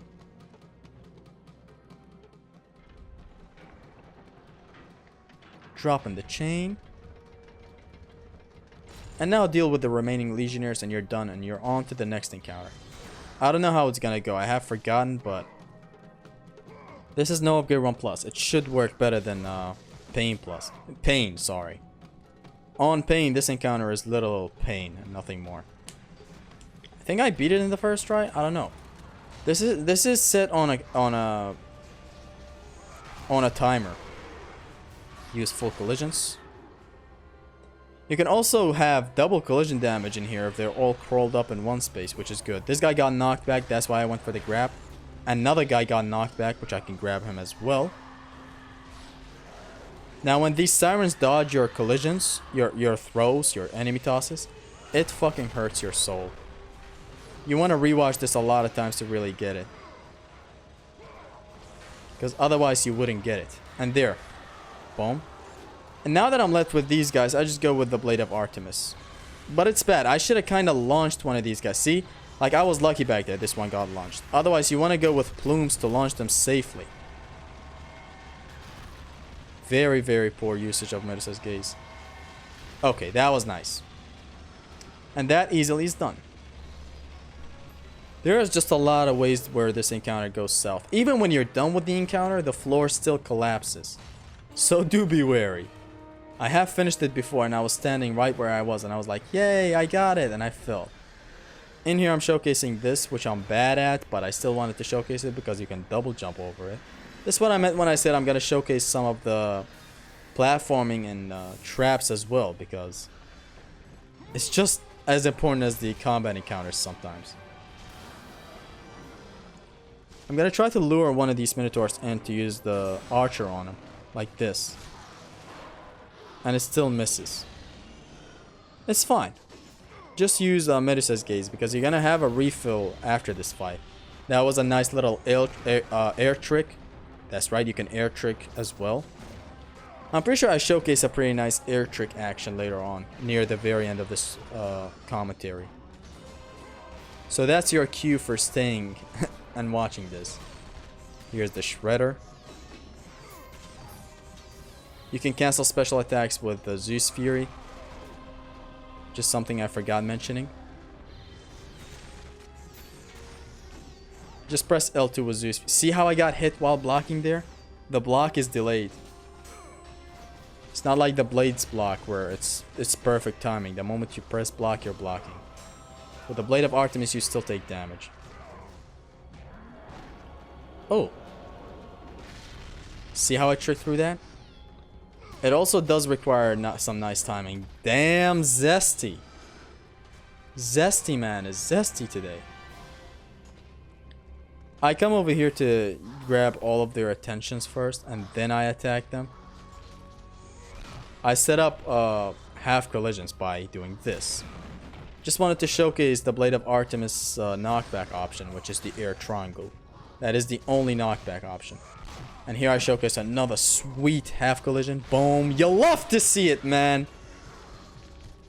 Feels good, man. When you just land one of these, it's just so fun. And the Blade of Artemis shredding, as it always does. I think I did mention how the Blade of Artemis is the best thing for shattering statues. Knock this guy down. Kill this guy. And then follow up to the other archers. The Blade of Artemis is the best thing you want to use for shattering statues. It's just the easiest. And you want to go with the Shredder.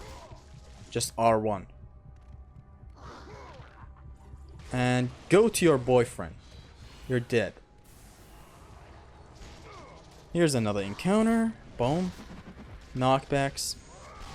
I just wanted to make it clear. Which is something I always do. In all my videos. Because you never know which video might get pushed to a wider audience. Like, I explain collisions in literally every video as if I'm explaining it for the first time in my life. Just throw these enemies at each other. It's easier said than done, but when you get used to it, it's easier done than said. Die. Except don't, maybe. Oi, Zesty. You almost got clapped with the wake-up attack back there. Oh, oi, Zesty! Oi, Zesty, you don't say. Oi. Damn. Honestly, this looks good. Oh. Trick. Oh. Now, the challenge of Poseidon is very interesting. See, you can petrify the Cerberus right away. I did a poor job there. You could have done it much better than what I did, but point is you can petrify him. And now I'm using these Cerberus seeds for half collisions. Sorry. I don't know if the Orion's Harpoon is a half collision though. But these throws are half collisions. But they're still good. They're still dealing a lot of damage. That's why you want to just go with them. If you get them crawled up in a nice place, you can also go with Medusa's head to speed things up if you want to, but I just went with the grabs. I don't know how long it takes for these guys to transform, but they do definitely transform, so you best watch out and take them out fast. When you see one of them transform, it's much better off just restarting, because you can do much better. And you can actually prevent all of them from transforming, or trying to transform. The targeting is pretty shitty, even in God of War 2. These guys, they're just not fun to target to other fellas, but it is what it is. It's good, the half collision is nice, the damage is pretty nice. Now with this unlocked, we have the next couple of encounters, which you're gonna be skipping the Cyclops in. I think I get it in the first try. I'm not even gonna fight the Cyclops, and I'm gonna do a pretty neat little trick against the archers. I'm pretty sure Haristos is gonna love this. You wanna stand right here. And that's sweep motion right there. And boom, this guy's dead. And I climb up and I deal with the other archers. You wanna leave the Cyclops till the very end. I'm gonna come back to them later on. Now with these guys, you wanna stand right here. And they just stop because that's a boundary that you can exploit. And as you can see, I'm just using Medusa's gaze, Medusa's head. You can wait for more of them to arrive. I think it's just 3 sets of Cerberus seeds. Every time they spawn, it's just 3 Cerberus seeds spawning. These guys can also transform to the 3-headed Cerberus, so best watch out. But yeah, it's the same thing. I just froze them and I shattered them. And I wait for the last wave that comes in. And then I'm gonna go for the archers and kill them. And then I return to the Cyclops to showcase some of the Blade of Artemis damage output. And some tricking, potentially. Thanks to the Zeus Fury that you have. Again, when you have the Blade of Artemis equipped, the way to trick is to activate Zeus Fury. The moment you let go of L2 is when you actually have iframes. Because at that point, Kratos summons the sword. Now, no more seeds are gonna spawn, so I just rush towards the undead, blocking their bow shots. Remember, this is God of War 1. You can block the explosive bow shots. But they still drop in front of you, and they still have the time to explode. So yeah. It's pretty easy to deal with these undead archers. These aren't cursed archers, I'm sure. Although I think they are, I don't know. We'll just call them undead. Throw this guy, and it's done. I think it's gonna spawn again. Yeah, now it's done. Now it's gonna be done. Now after this, I return to the I return to the Cyclops as well, just to deal with them nicely. See, like right now, the whole thing is done. You can also checkpoint yourself by returning to the save data prior to entering the Cerberus arena. That's just a quick tip if you wanna checkpoint yourself. As Ice Cube likes to say, you better check yourself before you wreck yourself. Chickadee check yourself before you wreck yourself. Chickadee check yourself before you wreck yourself. I'm turning this whole commentary into a shit fest. Don't try to trick that. Damn, petrification. A poor usage at that, but still. See how the Blade of Artemis broke that statue so fast? Good. This one I don't use magic on him. I just go at him with the Blade of Artemis. Trick. It requires getting used to it with the whole Zeus Fury, you know, the version 2 of the tricking.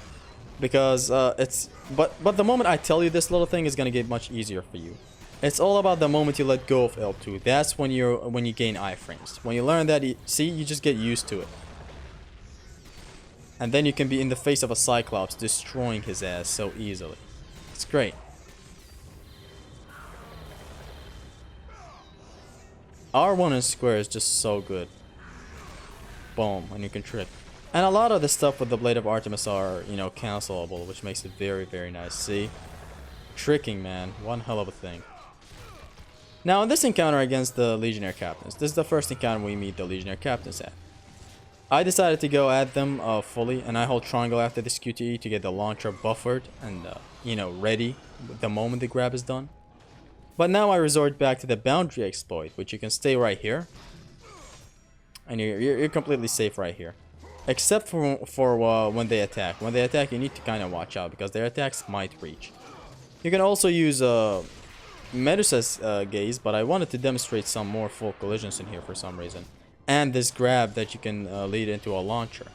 I hold triangle the moment I issue the grab, the moment Kratos grabs the enemy. That way the whole launcher is, you know, is ready before anything else.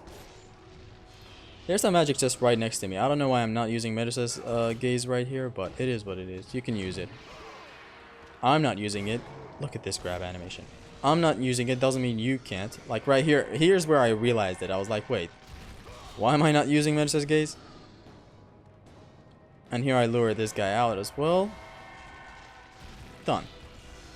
Now we're gonna move on to the next Minotaurs, and these guys are gonna be easy to kill, I'm sure. After that is gonna be the Cyclops, the sacrifice box thingy. That is also gonna be easy. I'm not sure I'm gonna go with the pacifist strat, but I don't know. I'm pretty sure I'm gonna go with the Medusa gaze supremacy thing. You can also ring out these guys using the home run technique, but that's something I never thought about when doing this. Launch this guy and catch him as well in one smooth motion. On to the next guy with the Medusa's gaze, because we have refills after this fight. It's good to know the chest spots, honestly.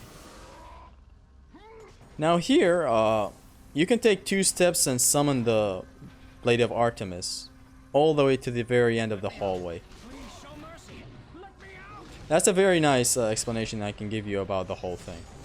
Other than that, I just went with the whole shredding and later on Medusa gaze supremacy. It's just what I did. I for some reason felt like fighting these guys. This guy's done.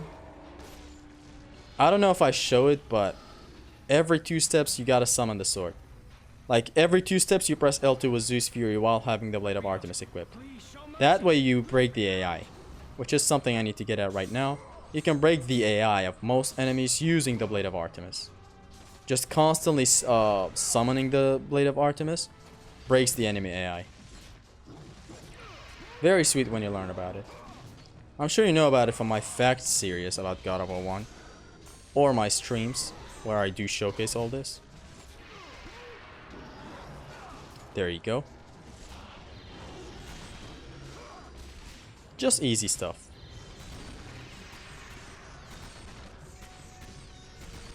And it's just a prime example of the Blade of Artemis literally shredding. The R1 move does not have a name. So, you know, let's just call it what God called it, and it's the tickle. Calling it the tickle, baby.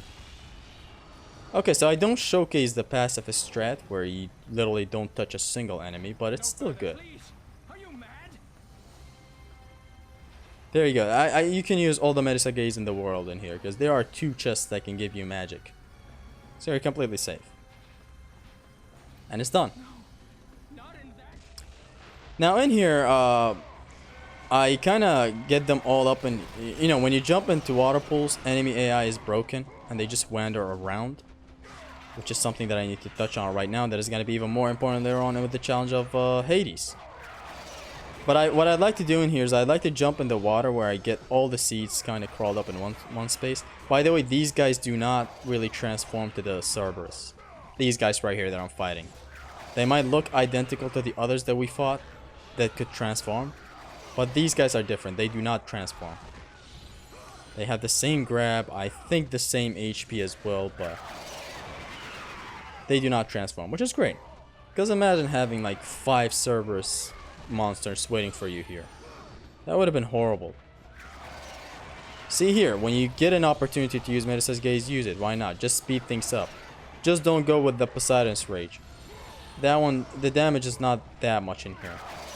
Especially when owing to it being level 1. Also, Haristos really hates how this part plays Zeus Wrath Divine. But it is what it is. I mean, he's kind of right though. That one banger of a song playing in a section like this? Fighting Cerberus seeds? Hell no. Boom. So you don't worry with how fast you need to take these guys out. It doesn't even have to be fast. They never transform.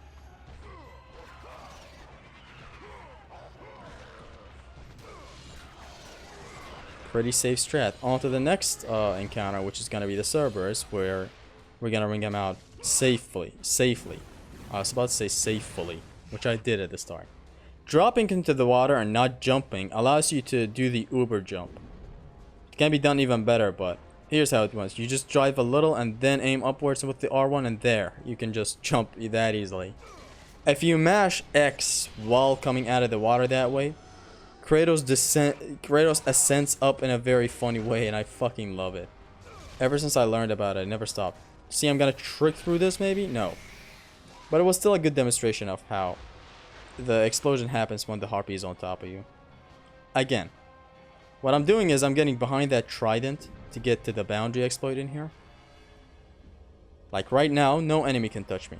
See, they don't even bypass it. What I do is an Orion Harpoon for full collisions. The Cerberus, I launch him and then I ring him out. I tried to ring him out in the most funny way, but I couldn't land it because I'm just not good enough, I guess. I'm not him. Boom. He did get launched there, but it is what it is. There are billions of ways to ring out this guy right here. I tried to make it look cool, but I couldn't. A very basic ring out. Now to the other one with the launcher. Into an extended launcher. Into a 90-degree turn. See, I tried to air grab him into the water, but I could never get it. Another 90-degree turn. And then I think I give up and I just, yeah. See? Just a very basic ring out, but you want to ring him out.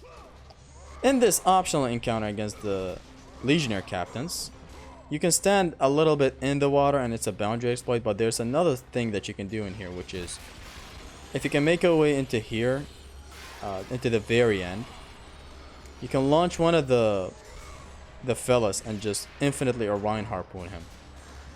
He never dies because the ceiling is low, but he does damage full collision to his friends behind him. Although what's happening here is pretty fucked up. I'm just trying to launch one and just infinitely mash circle until everyone's dead. There. Come on. There you go. And just mash. Don't even redirect it at all. You're good. Everyone who gets in front of this is dead.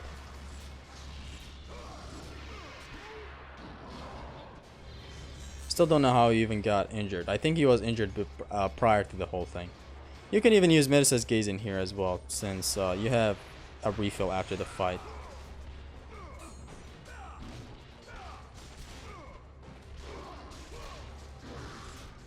Zesty's having fun. Are you having fun?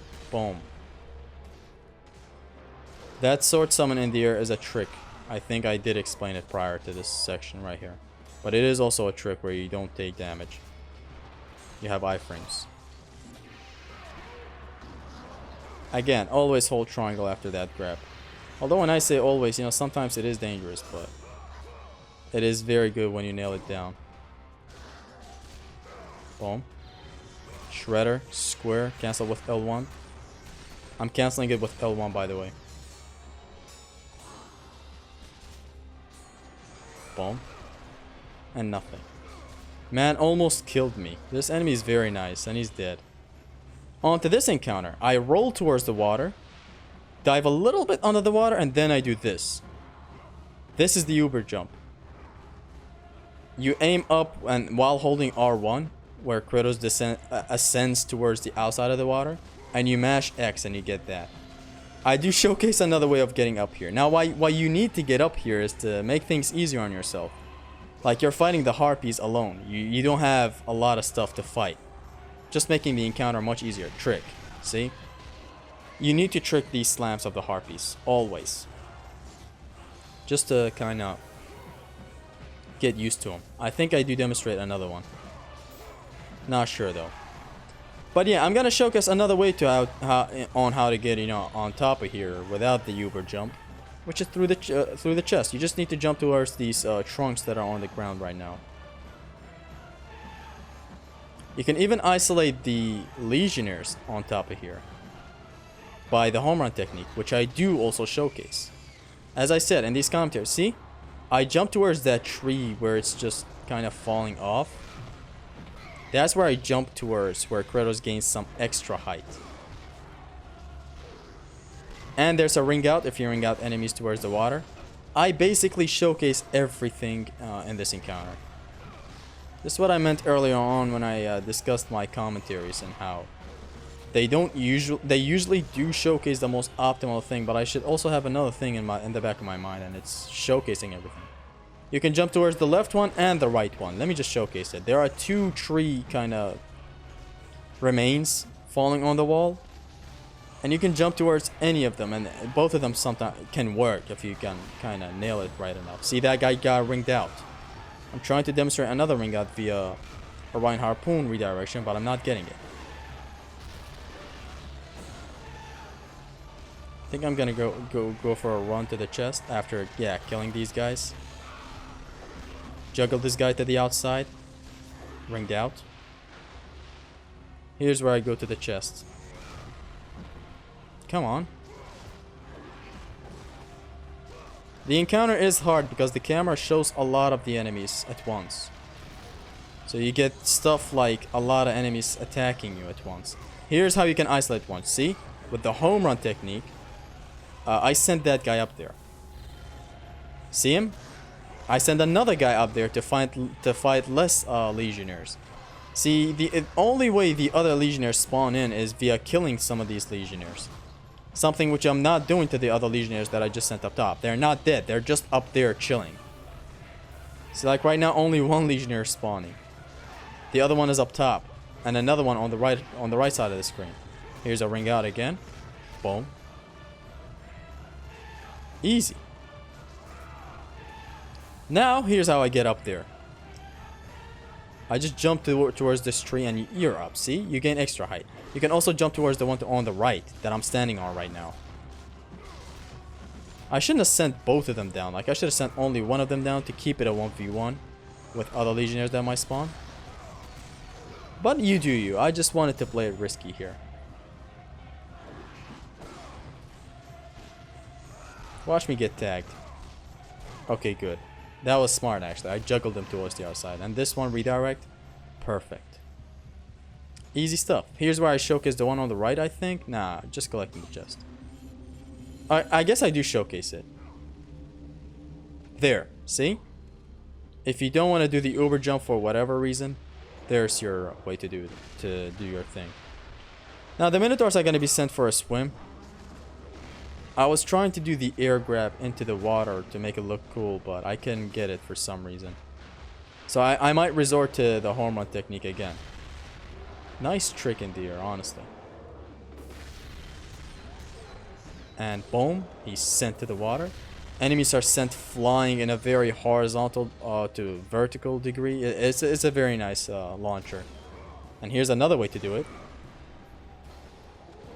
And I think I showcased the third way to do it as well, with it, which is launching the enemy twice. I don't know. I don't know what I do to this Minotaur right here. Is it double launcher? Because that is also a home run. I think I'm gonna do the setup with the blades. Yeah, it's gonna be the setup with the blades into the home run. Boom. See? Pretty creative and nice. Next, I climb up to these guys, and these guys you can also bring them out pretty easily.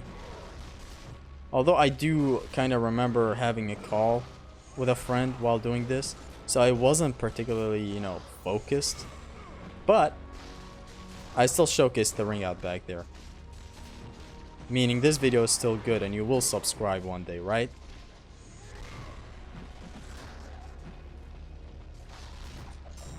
That guy was still in the down state. That's why he did the wake up attack.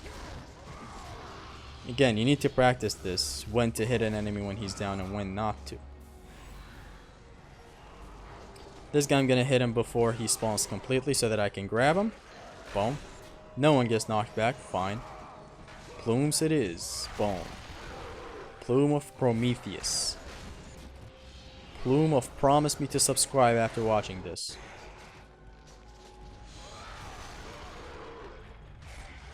Boom.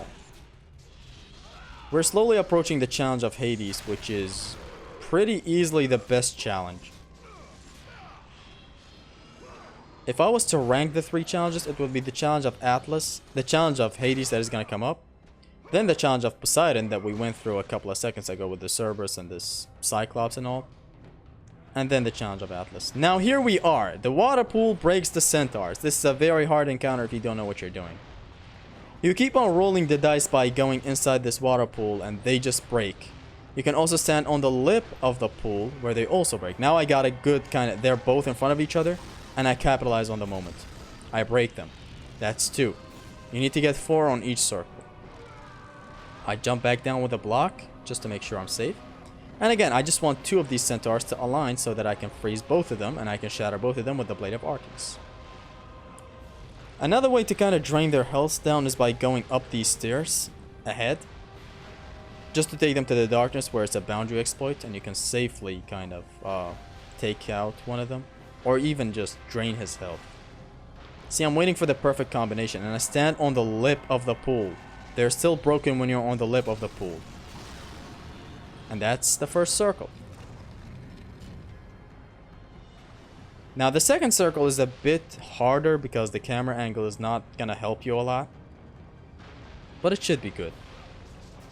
What I'm gonna do is I'm gonna jump out of the water into an air grab. You can infinitely punish these guys with an air grab. But first, since... Why did I cancel it back there? I guess it's because I can get 2 of these centaurs pretty easily if they just align perfectly. If the stars align. See, in here, even their Wander state is kind of worse than the first circle. They kind of stand outside the circle, which really sucks. But it's fine. I wonder how it's gonna go. I think I'm gonna petrify 2 of the centaurs, and then I'm gonna deal with the other remaining ones via air grabs. Like right here, I'm pretty sure, yeah, 2 of them got frozen. I kind of felt it when it happened. Don't get hit by that. My god, it does a lot of damage. So yeah, you just want to roll the dice and go into the water just to kind of see the perfect combination happen. If you get hit a lot, there are 2 health chests on the side, just to help yourself. Here's the air punish. Keep on pressing circle and you just destroy him. You even gain more and more height, so you're completely safe. Now when they get to their second circle, you want to... Okay, I played it safe. When they get to their second circle, you want to kind of play it way safer than you should, probably. Because even if they're outside the circle, you can kind of push them into the circle and kill them with the QTE. With the grab kill, sorry. You're going to see it when it happens, hopefully. Boom. Again, this is the first one. The first one can be a nice setup for Orion's Harpoon. And here I grab another one. This is a really nice and difficult puzzle battle. And the one after it is also going to be a really nice battle as well. It's going to be the Gauntlet. Stuff like this really make the challenge of Hades the best challenge. Just has a lot of challenge in it, literally. Even with the fireballs that are gonna come up later. Which I think I do show in this commentary. This is what I meant when I was like, okay, I'm gonna show even platforming sections of the run. Because they're just as prevalent as the combat encounters. It's like, I felt like I should show that. Even the balancing section later on. I just felt like needing the need to showcase them.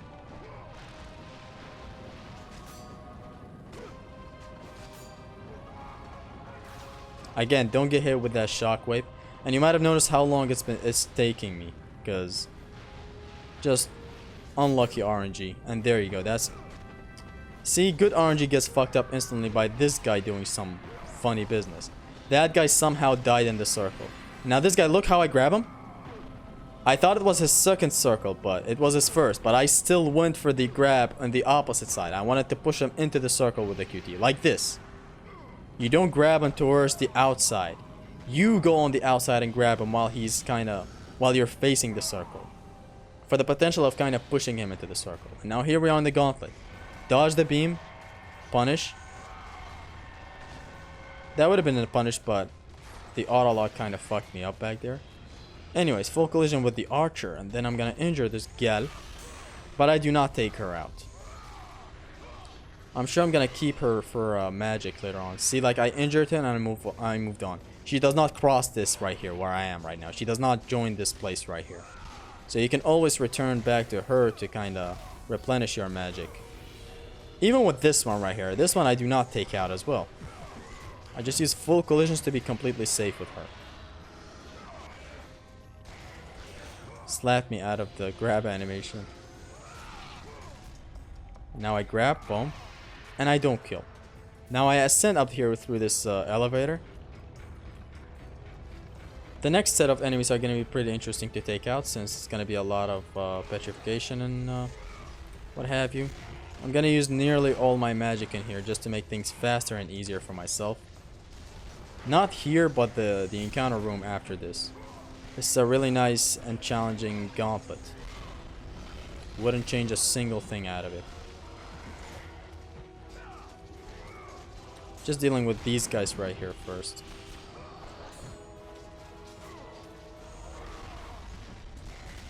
The others I'm gonna be showcasing some pretty nice showcase. Wow, showcasing some pretty nice showcase. Gonna be showing some pretty nice usage of Medusa's Gaze while having all of them crawled up in one space.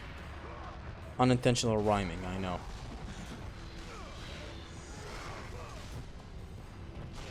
Zesty, you know you have the Blade of Artemis. Yes, there you are. This past Zesty is not as stupid as the past Zesty. Like, this one actually knows what he's doing. This gameplay was recorded like, I think 2 weeks ago. I think. Pretty sure it was recorded like 2 weeks ago, a week and a half ago. So this Zesty is not completely bonkers. I aim for the archers at the end of this room right here, although pretty poorly. It's usually both of them getting launched when I do the triangle, but in here, yeah, see, I'm just having bad luck with them. And again, somehow this time I didn't get slapped the fuck out. Now, I jump down. I get them all crawled up in one space, petrify all, break all. And I climb up again to get another set of 4 legionnaires in here. Although I don't know why I'm not doing it. Come on. Okay, there you go. Pretty safe. And there they go. And that's it for this room. Next I'm gonna move on back to the original place where I came from.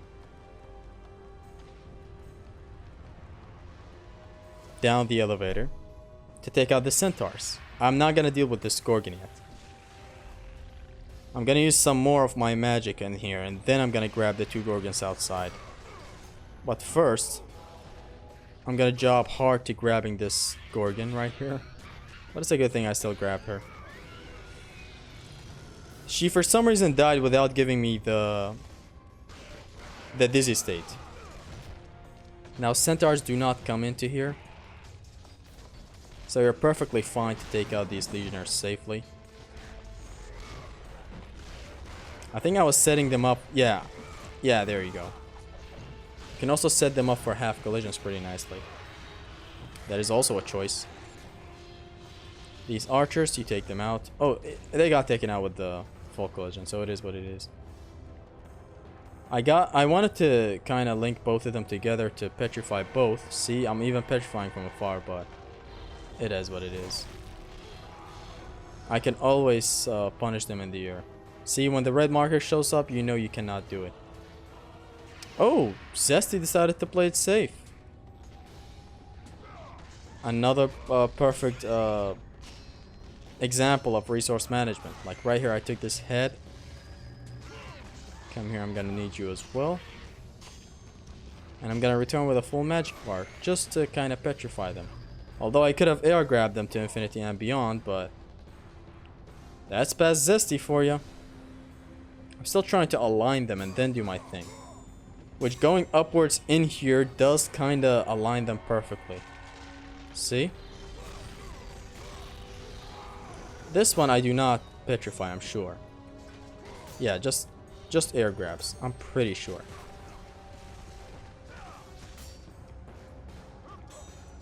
Boom, boom. Air grabs.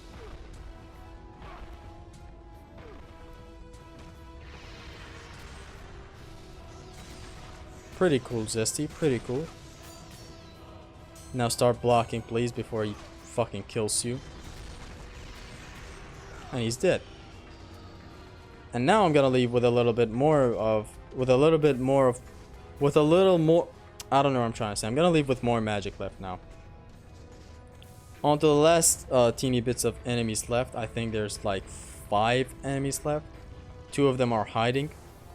3 of them are gonna be fighting on top of this crusher right here. Do not die here. By the way, this whole thing is a gauntlet. So if you die now, you restarted to the start where you fought the Gorgon and the Archer. So best watch out. Is all that I'm trying to say. Also, I don't know why I'm attacking with square. There, circle is the right way to go. See how much damage that's doing? That's the right way to go. Now it's just these 2 more legionnaires that I'm gonna have to take out. Very bad usage of the air triangle.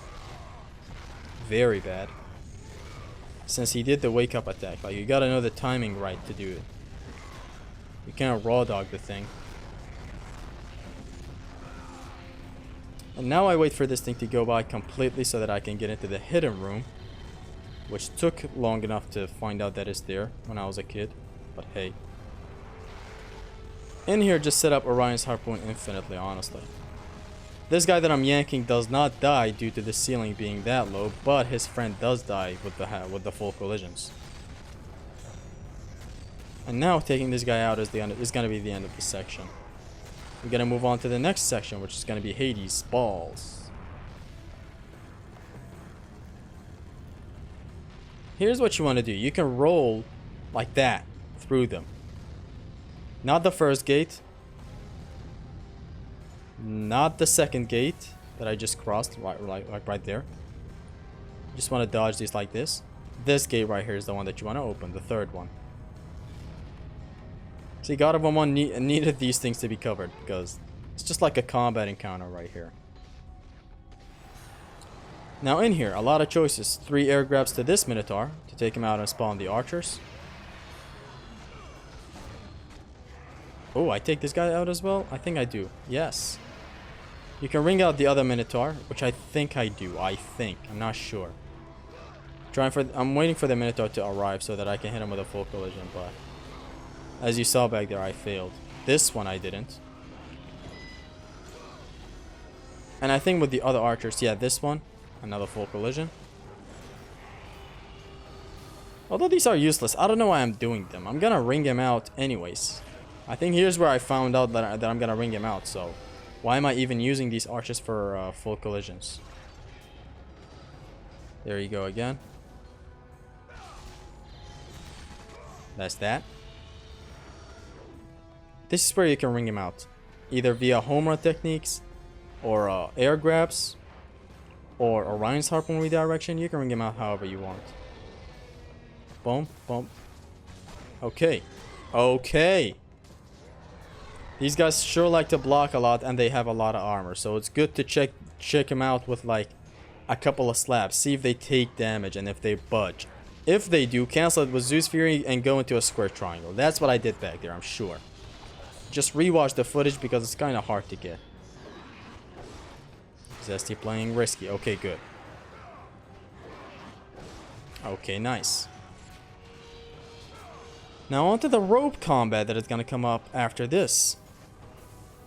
Take all the magic in the world in here, and then you're gonna be using a lot of Medusa's Gaze right now, just to speed things up instead of baiting and fighting on the rope. This also makes things easier, just to keep in record. Climb the rope and come back. Petrification. Although wait for his friend to arrive, which I was trying to do here, but I thought I had to climb the rope again, which led to this right here. And now, petrify. You have a magic chest right behind you that you will need to return back to. Bait this guy, grab him, and retreat back to the platform. Simple stuff. There you go. And again, make sure to come back to this platform to collect the chest again.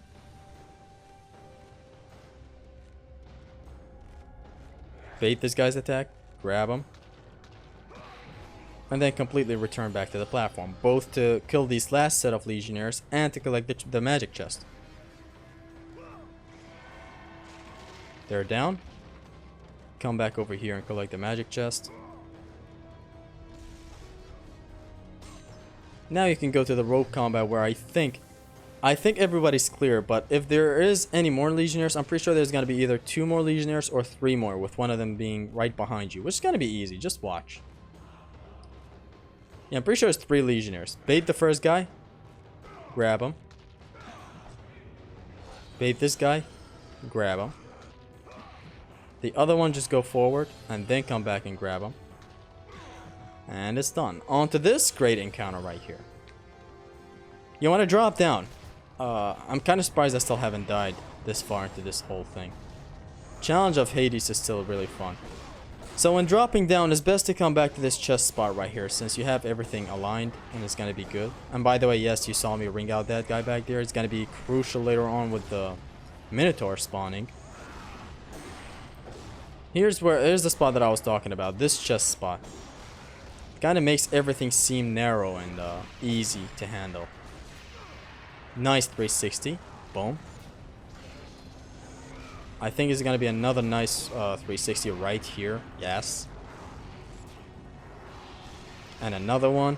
Good. DJ Khaled really needs to be here to commentate over this for all the other ones that have spawned. When these set of Legionnaires are done, a Minotaur is going to spawn that you can instantly ring out if you stand near his spawn location and do the home run technique on him. Which I will showcase. I'm sure I do it.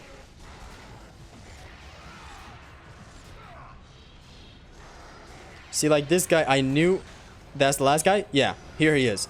Square, square. Circle, L1 triangle. And he's ringed out. And I punished this guy with the infinite air grabs. Boom.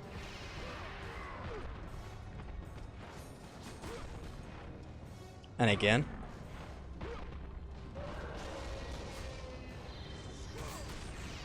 Very bad to do the shredder on the centaurs like that, since they can block, but it is what it is.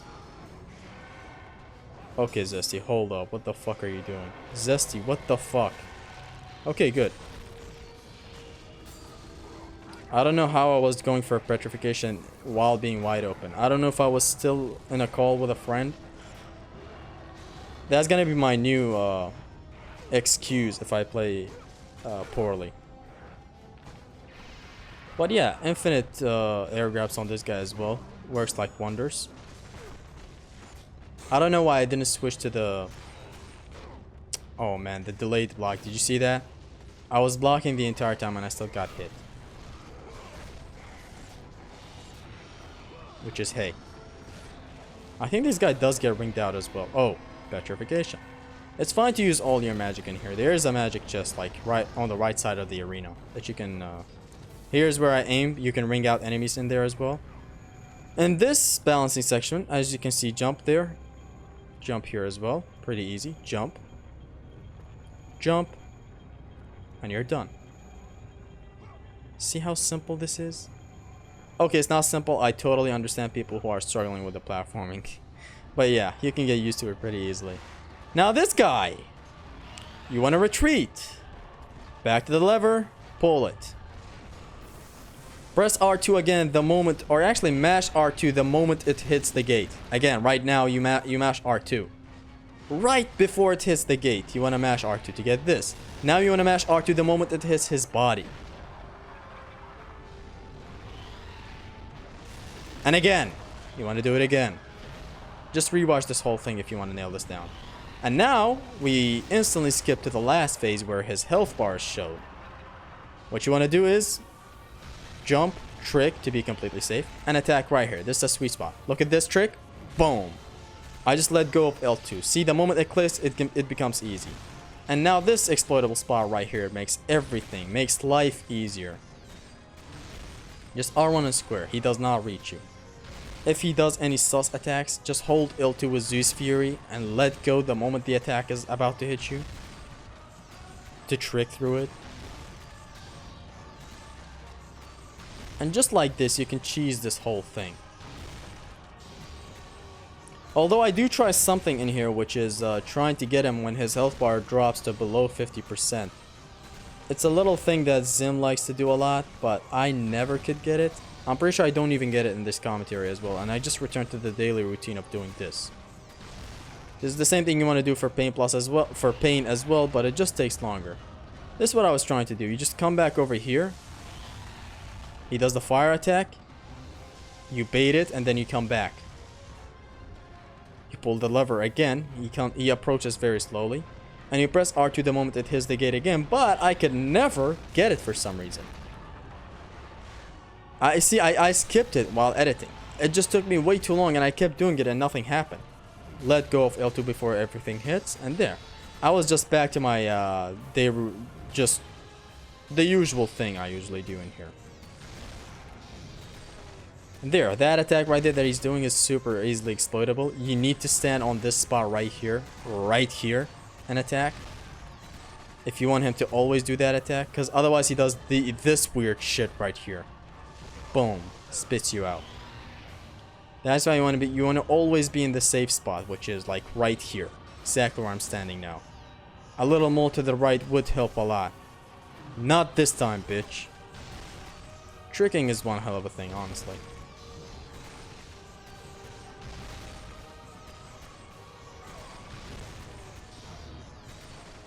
And that's the Hades Minotaur. The Pandora's Guardian.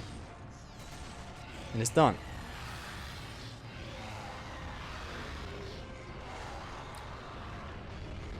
And there you go. Beep.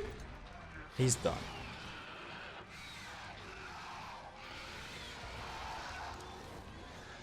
Now we get the Army of Hades.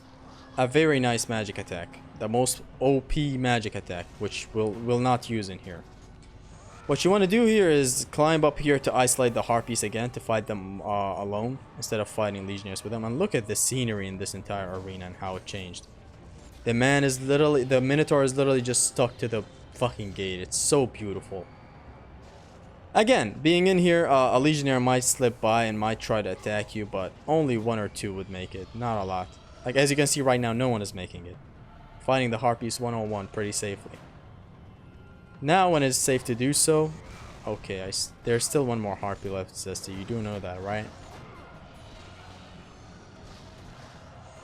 And everything is ruined. You kind of want to have all of them, you know, kind of crawled up in one space and petrify them, which I think I'm going to try to do right now.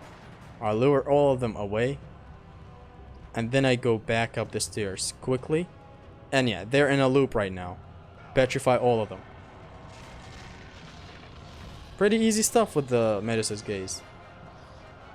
It's fucking good. It's so good. And now I decided to go with my usual shenanigans, I guess.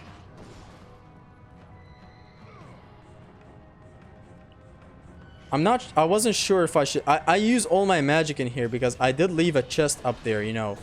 When you take that skull from that casket up there before making it downstairs. I did leave one magic chest up there. So, you know, that whole room you enter behind the Minotaur that is stuck to the wall. That's why I used all my magic. And now I have a full refill. And now the Satyrs. The home run technique is gonna shine in here. You want to bring them down first. And then do this. There you go. To the sideways, they do get ringed out. Although what I do is, at first, see that was risky.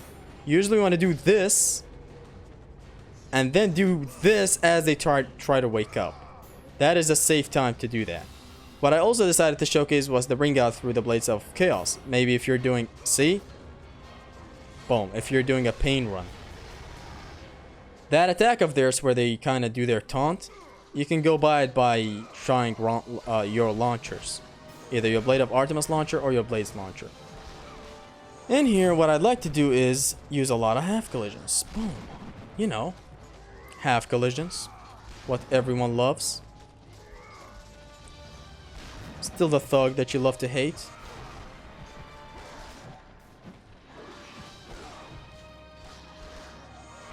There you go. Although you can actually ring them out, which is, I decided to do that now. And here's a pretty beautiful way that I decided to ring this guy out in. I always love doing that. Boom. God of War 1 is so good. It's so good. And now these guys, you can ring them out with home run techniques, redirection of Orion's Harpoon, with literally everything. I don't know why I was fighting them back there. Here's the camera shift. Out. Out. Oh.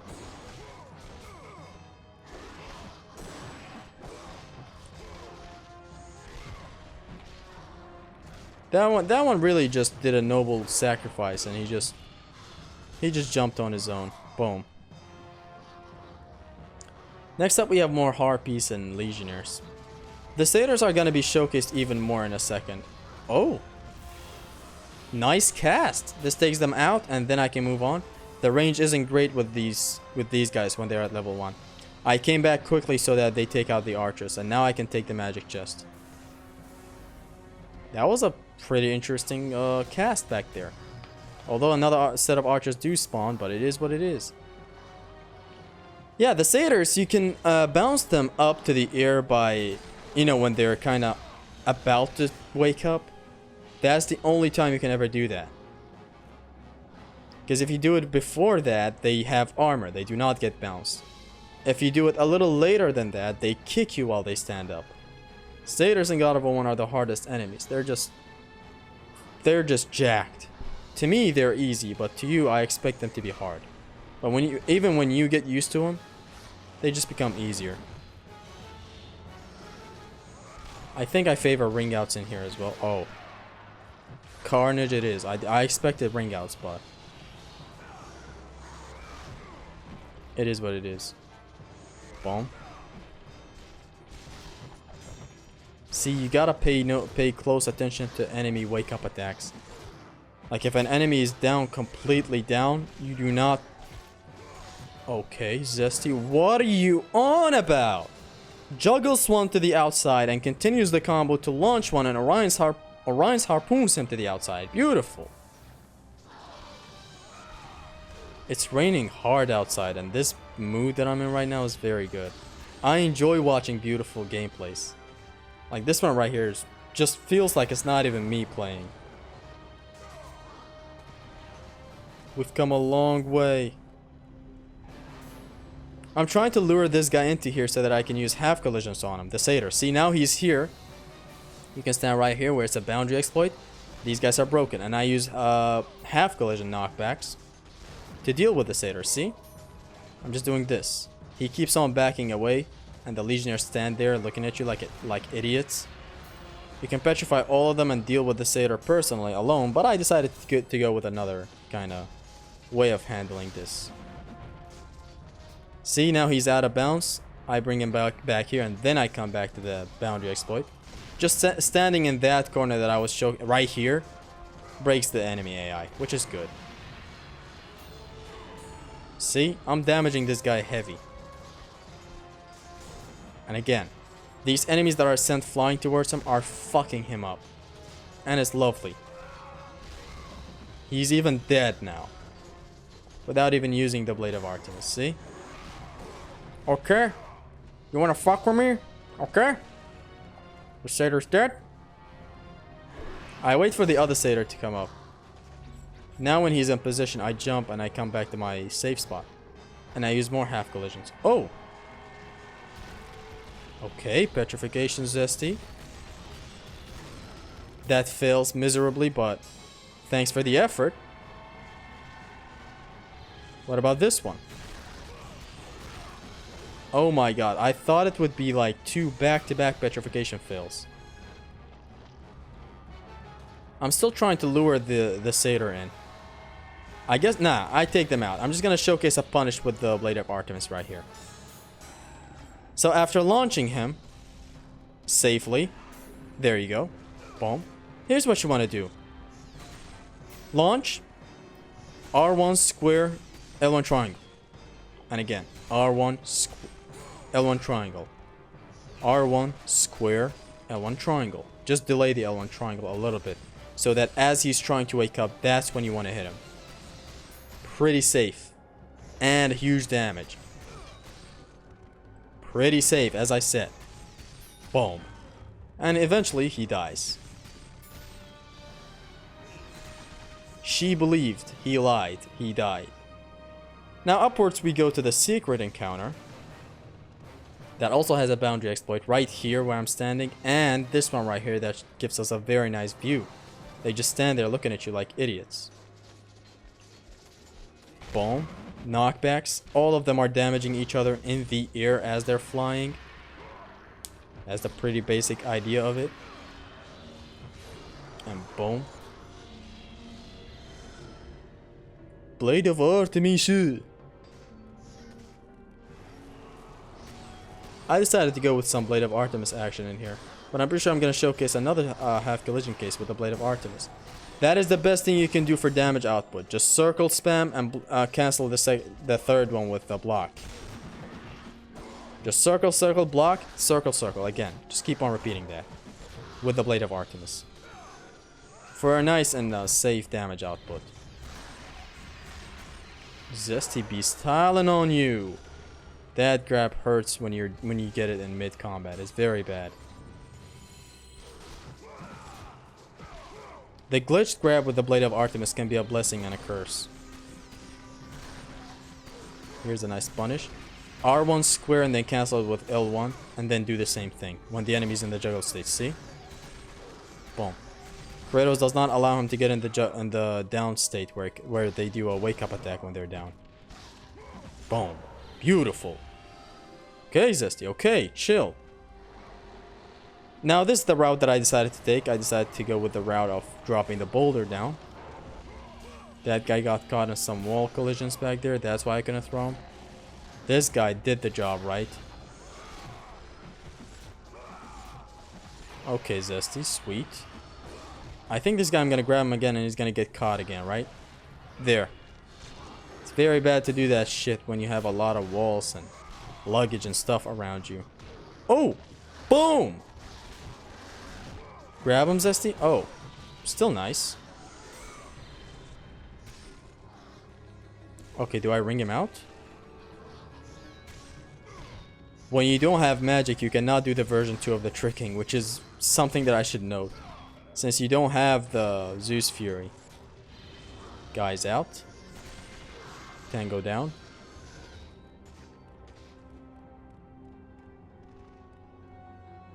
I backtrack way too much in here to get some magic refilled. Just to deal with the other satyrs that I'm going to be facing next up. Like I think right here I left a magic chest unopened. Yes, right here. That's why I decided to come back and take it, and then I'm gonna visit the satyrs. I'm even gonna save here to get a checkpoint. See? God of War 1 is so open, man. This is what I meant when I said God of War 1 is the most open worldy combat, game. At least from what I played. When it comes to the God of Wars, definitely it is the most open. Here's this guy that I'm gonna use the usual punish on him. Just bring him down first. Boom. See, I do this as he's trying to wake up.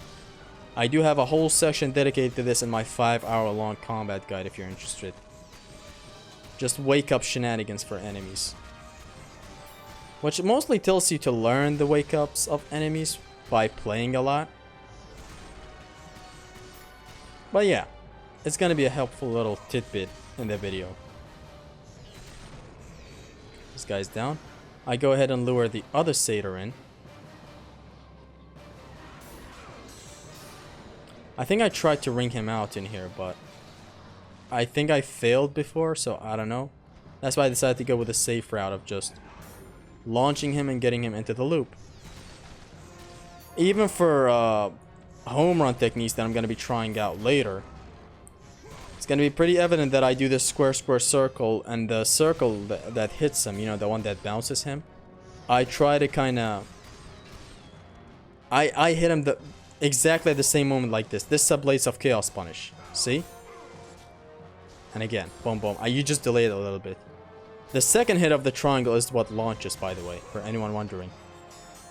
Good of me to showcase the Blades of Chaos punish as well, for anyone potentially doing a pain run in God of War 1. On to the next spot, except the level 1 does not reach from here, Zesty. You gotta get closer. which is what I did. And now they're cleared up. Done. Come back to the chest. Now there's gonna be another satyr right back there, and I'm gonna be ringing him out. Ring outs are one hell of a thing. It's very satisfying, especially when you ring out like a grunt type enemy, like an enemy that is a special type. He's not a normal enemy. It is very, very special when you do that. Like knocking the centaurs out in God of War 3, or the Cyclopses in God of War 1 and 2, or any ring out that involves enemies that are not supposed to be ringed out is just amazing. Like the Cerberus in Ascension, and the Centaurs in Ascension, and just a lot of hard enemies, hard tanks that are getting ringed out. I think I juggle him to the outside, and then he jumps back in the air for the escape. Yeah! Did you see that? He tried to escape the air juggle, which satyrs are used to do. And in doing that, he ringed himself out. How beautiful. Here I take it safe with these fellas. Oh. Oh. Zesty. I'm enjoying this shit. You want to aim for the Tormentor in the back right here. Boom, boom. It's much better. This guy, a couple of slaps. A couple of slaps first. There, and then you cancel with the Zeus Fury, as you saw back there. Why you want to kill the Tormentor in the back is because it gives you better spawns. If you kill the one in the front, you get two Tormentors at the same time, which is not something that you want to do. Now, going down right here to fight the Satyrs and the Archers. There are going to be some Archers at the end, but on your way, if you're safe enough, you can take out a Satyr or two, which I did a bad job at right here.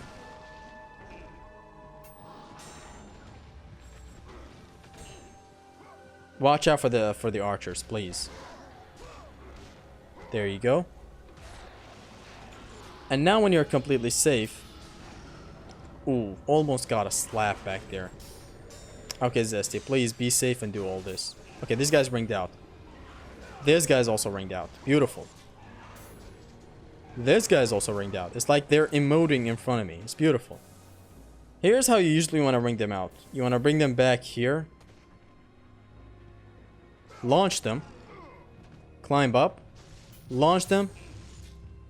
That easily.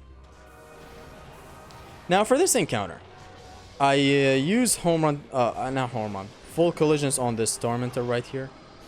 It's much better to go to the puzzle room straight away to kind of speed things up. Which I do in this whole thing, but at first I was trying to damage this guy's ego. Oh, air grabs. Usually air grabs in here are bad since the ceiling is very low, but nice. Honestly, some collision damage on this Minotaur. Okay, I got fucked. Now I decided to go with the optimal approach, which is going back to the puzzle room since it is bigger. See? And you can air grab the Minotaurs pretty easily in here without it getting jinxed. And that's that.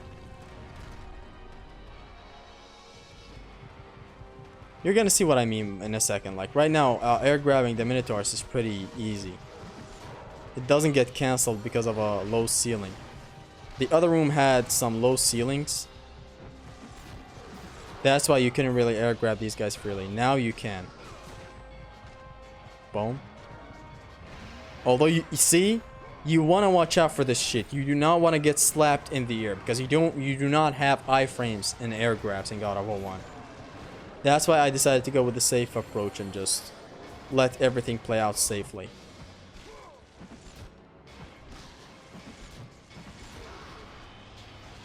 Zesty is crazy. Boom. Bam. Bop. And it's done.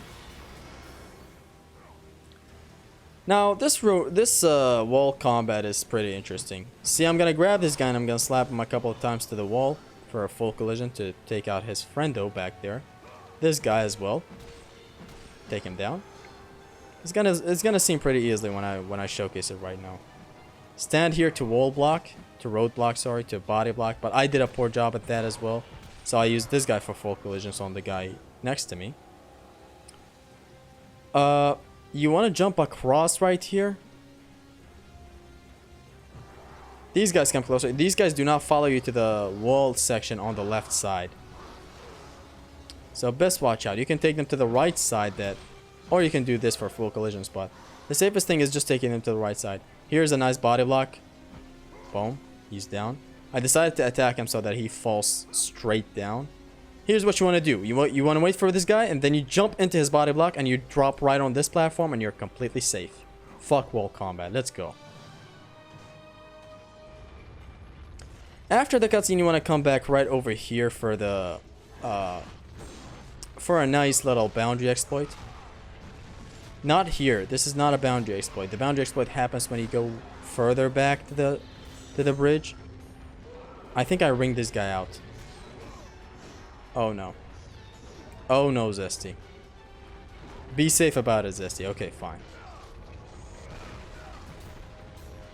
This is the boundary exploit. They do not attack in here.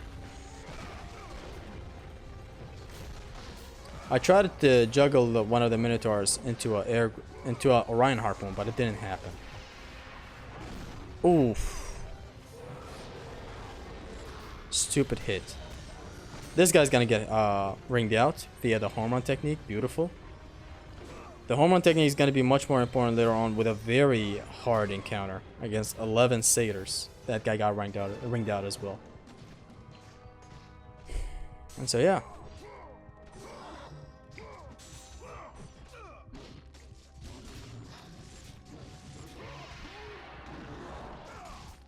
God, I love it. This whole launcher after the grab, you'll love to see it.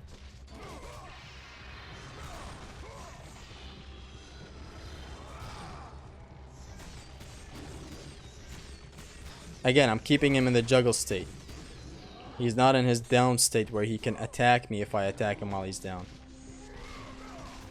I always feel the need of saying that, I guess.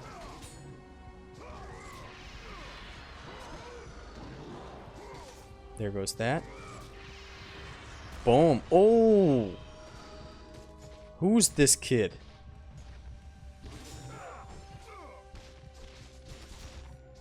Boom. Oh. Okay, Zesty, stop. That was a nice catch with the circle, honestly. This is the most damaging thing, as I said. Other than the shredder into a square combo, but this is still good. Look at this. For the grab kill. Beautiful. I take the health chest and I follow to the next encounter that you can exploit with a boundary. Sure, I show it. Without that, the encounter is way too shitty.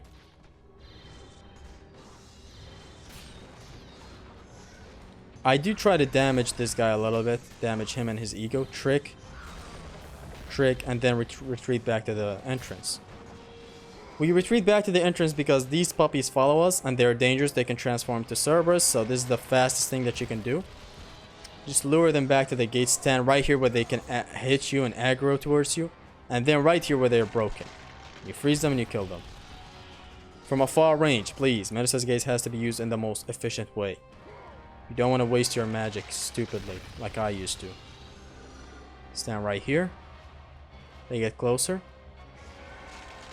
Don't try. You can try grabs, but if you're only on pain. This is no upgrade 1 plus, so feel free to do whatever you want, of course. Now we're left with the Cyclops that we cannot petrify because we don't have any more magic. And it's just going to be a beautiful showcase of a one-on-one with a Cyclops. Just look at this. I tricked that because I thought it would be his normal attack, but then I saw that it's the dash. And if he does these two attacks, you know, you can cancel your R1 with a roll. And you want to roll to his left. See, like this. I think this happens for you. No. Does it happen? Yeah, there. See? I dodged to his left to be completely safe and I punish. After dropping down, you get these two Cyclops, and you can open this gate to see the best scenery in the entirety of the game. Wait for a Cyclops to come in. Go in. And here's the full glory of the Cyclops cake. R1 cancelled with a block, and then R1 again. Look at his pubic hair. Where's his penis? The game would have gone full berserk if they saw penises. Honestly. Pretty nice damage output and pretty safe. Open the gate again when one of them tries to walk away so much, and here's the Cyclops cake. Pretty cool. The best scenery you'll ever see today. These guys have 4 fingers, I just realized. But I also know that you weren't looking at their fingers, you were looking at their butt.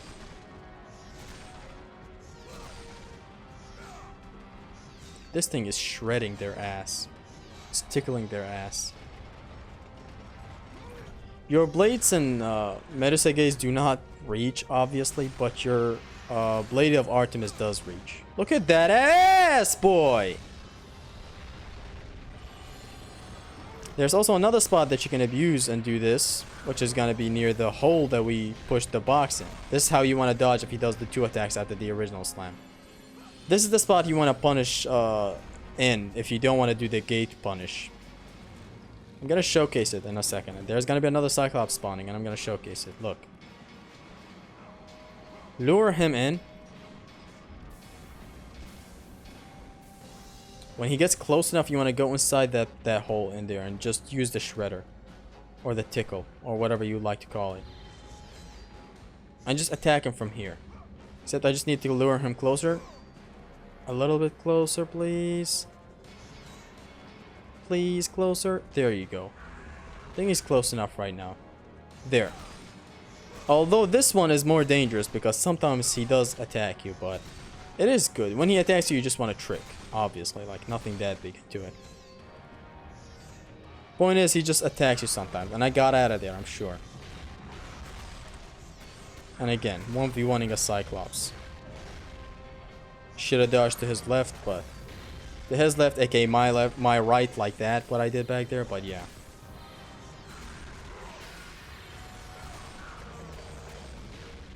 Ouch, ouch. And I'm trying to get him with the air circle. Okay, beautiful, Zesty. Let's go. Now on to this encounter right here. This one is... Look at this fucking room. Now this one right here is interesting. You want to rush towards the end, as I'm demonstrating. Do not bother with any of these archers. You want to grab one of them and just do a 360 right now. And then come back here and do a 360 for another one. And then get off this platform because that fire will kill you. You want to keep on doing this. Now when the archers are done, you want to deal with the harpies with spirit. You just build up your attack. Not that attack. You build up the original big slam, like the T3 basically, the spirit. Boom, this. And yeah, there are 60 harpies in here. The designer thought it was good to add 60 harpies. Boom. Very fucking nice. Cool encounter nonetheless. It is very difficult, but also fair if you're just patient enough. And keep on doing this. Notice how I'm entering this platform right here. And then exiting it with the T3. That's because this fire that is on both sides does come out if you stay for too long on this platform. And yeah, honestly, you just want to stay here until all the harpies are clear. This encounter does give the implication that it has infinite harpies until you take out the archers, but no, it's not infinite harpies. It's 60 harpies, which is a lot. That's why it gave off the impression of what I just explained. Now when they go for the bombing, you know what to do. I don't know if it happens right here in this run, but if they do it, of course I trick through it like a fine lad. That's mainly what you want to do, because rolling mindlessly in here can lead you to the ground that is moving, and that can lead you to the crusher. And you instantly die. You don't instantly die, but you take a lot of damage. And you panic, and you get fucked in the ass and die. And that's bad. So you want to just be safe with this. And besides, isn't it beautiful to look at this awesome square string? Look at this. Oh, square, square, boom, boom, boom, boom, boom. Bam. Just beautiful. The most beautiful string in the entire everything, basically. And that image back there is an image of Kratos, a Spartan fighting Zeus. What a neat way of showing it. I equipped this right now because I knew we were approaching near the end of the encounter. That's why I went batshit crazy with it. It's even taken out some of the archers in here that are near from me. And it's taking out the harpies. I just had a feeling that it would be over soon. And it's still not over, like there are still more harpies spawning. I just decided to do that to kind of speed things up. Overall in Pain, the only difference in this encounter in Pain is that you're not using the magic. Which is hay. And peep. Boom.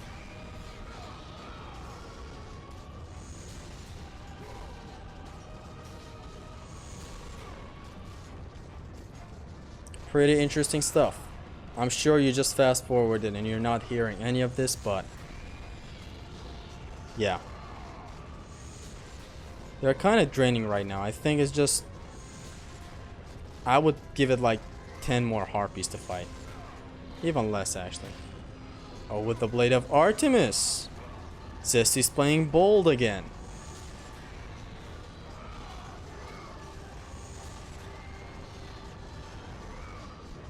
Boom. I think the harpies are done. No, they're not done. There's just like 2 or 3 more left. After this, we're going to be transported to Hades via instant transmission, and in there is going to be a lot of really nice encounters. You're going to see. Mainly the 11 satyrs is going to be interesting to showcase. Since, you know, 11 satyrs.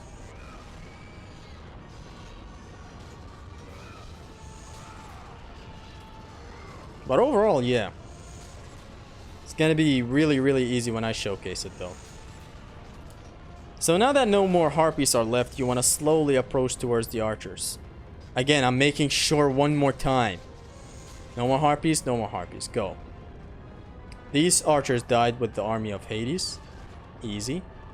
The other 2 archers are left, which you can grab them and 360 toss them or do this. I decided to go with this. And I just wait for him to die. His fate was sealed the moment he dropped on this platform. And it's done. Again, do not skip this encounter. I know you know how to skip this encounter. I will not forgive you if you just skip that encounter. No encounter skipping in challenge runs, please. None. Literally none. Maybe if you're doing Pain and there's a huge chipping session against Cyclops fellas, then sure, but otherwise, no. Please don't. I love this level and how every enemy is just Hades themed. Look at them. They're all fiery. I expected that to kill for some reason, which it didn't. This grab kill is so beautiful. Thank you. The next crowd of Goku fans get the usual treatment of air grabs. I guess I air grabbed that one back there because I know I don't have a single footage of air grabbing Legionnaire captains. Which I needed. I need footage for literally everything. And I have footage for nearly everything, but not literally everything. And I want footage for literally everything. Just to have easy access to stuff when making content. You are dead. Okay, really? Dead. Oh. This guy's getting slapped to look at him. He's getting... Oh! Oh! Oh! And he's dead. This is how I do this thing, which is by jumping. No need to tell you, but I felt like showing it, so why not? Climbing up here, 360 toss kills this one. I think I just dropped him on top of that pillar on the platform. That's why he instantly died. Pretty usual stuff. And now onto the harpies that are going to be spawning right here. Again, full collisions. And if they go for the slam, they drop down the moment they're on top of you. And you want to trick when that happens. These harpies have a lot of HP. Trick, see? They have a lot of HP and they give a lot of orbs, which is awesome. Although oddly enough, they don't give orbs when grabbed. As in, hey, you thought you were smart killing a harpy with that much HP fast? We're not giving you any orbs. Crossing this horizontal D, we approach this, that you want to restart the checkpoint, like a Chad, so that you de-aggro the archers. Now, they don't start shooting when you're back there. And just move on block. You want to have your eyes on them and not on Kratos. I jump, block, block. See how I block that? Jump. You don't want to go with Army of Hades. The range isn't that good. Pretty easy. You just gotta restart the checkpoint at the start since it is dangerous. And don't grab anyone for the 360 toss. See? Kratos lets go of the grab because of, you know, uneven surfaces. But it's all good. It's all good, literally. Just watch. Destroy everyone with the Blade of Artemis. Great how every enemy in the Hades level has a lot of health. But you know what they say, health is not everything. That was very weird. Like, did the Blade of Artemis reflect that? Deflect that arrow shot? I don't know. You want to grab this guy, wait for the Minotaur to face you, and then you want to do it with the 360 to ring him out. Because otherwise he would be sent flying to where his back is facing. And you want his back to be facing the outside, and he's ringed out. These guys just grabbed them.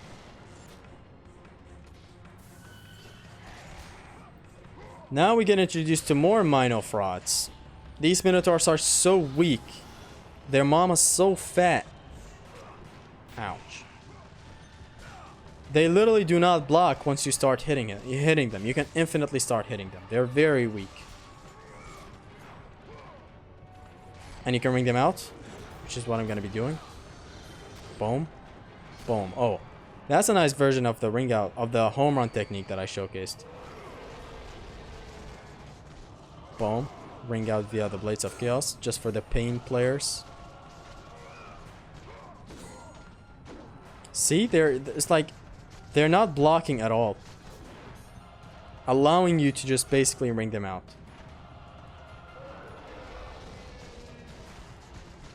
Peep. Pretty easy. Take the health chest. Go back to that archer spot and cast the spell. But first, of course, take him out. Now you want to cast the spell. Now you want to jump up. Boom. Ring this guy out.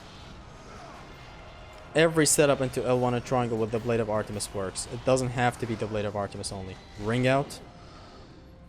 Make it up here pretty fast because these guys will start shooting at you if you don't. Boom.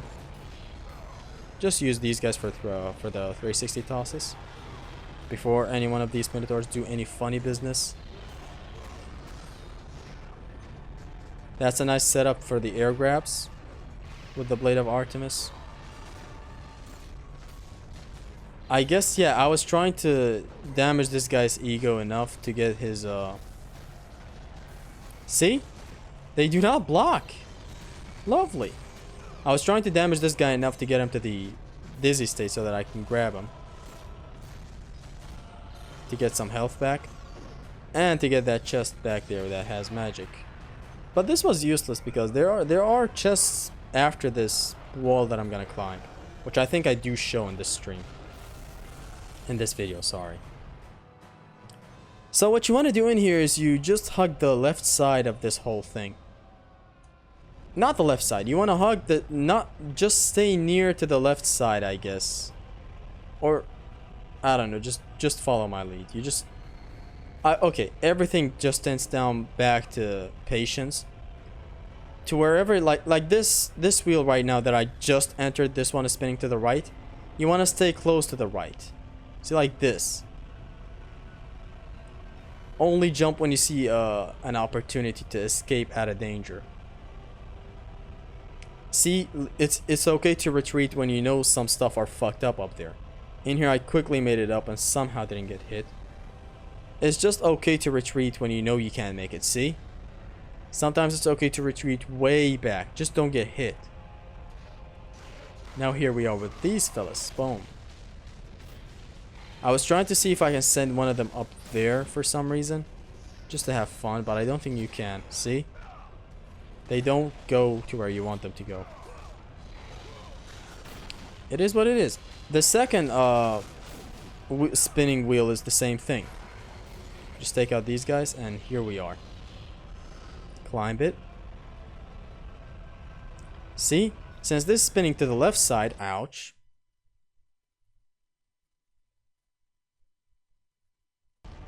Since that is spinning to the left side, you want to go to the left side. See? Pretty easy. Don't do stupid moves in here. You want to have patience. Climb up. Retreat. Retreat even further. It's okay. I'm kind of glad I showed this in my commentary. This needs to be shown. Although I might not show it in my pain run. Whenever I get to that commentary. But it's good that I showed it in the No Upgrade Run Plus commentary. Retreat. Go up. And yeah.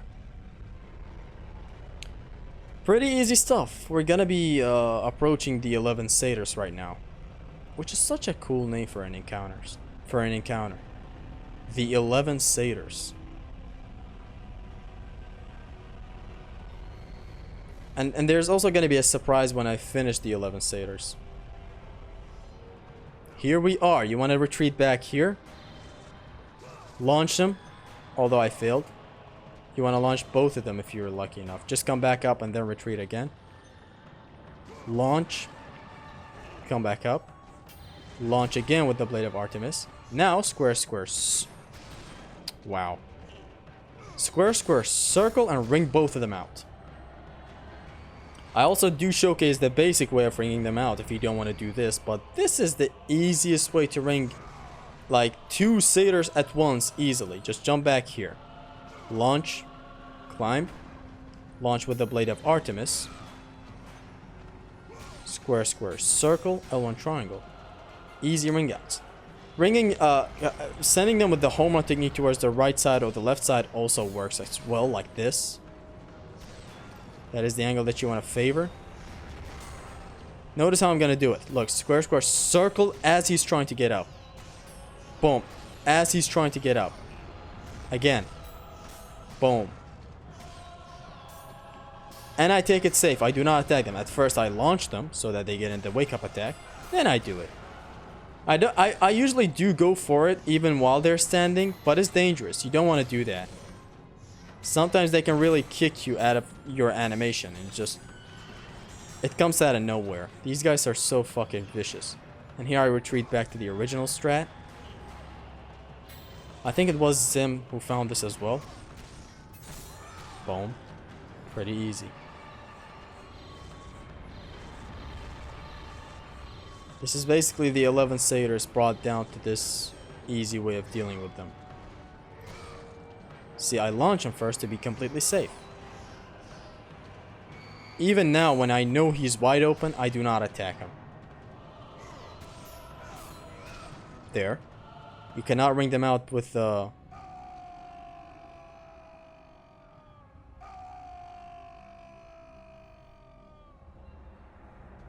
Yeah! Yeah! Yes, sir! To the archers, air block, which looks the most beautiful thing. Looks like something straight out of DBZ. Ouch. Ouch. Boom. Shred him, boy. Shred him, boy! That looked very nice. And now early game enemies that have the lowest health imaginable. Just shred through them with the Blade of Artemis, honestly. Laughable how they have this early Cyclops. Early game Cyclops in here. Pretty easy to beat. Just trick through their attacks, bro.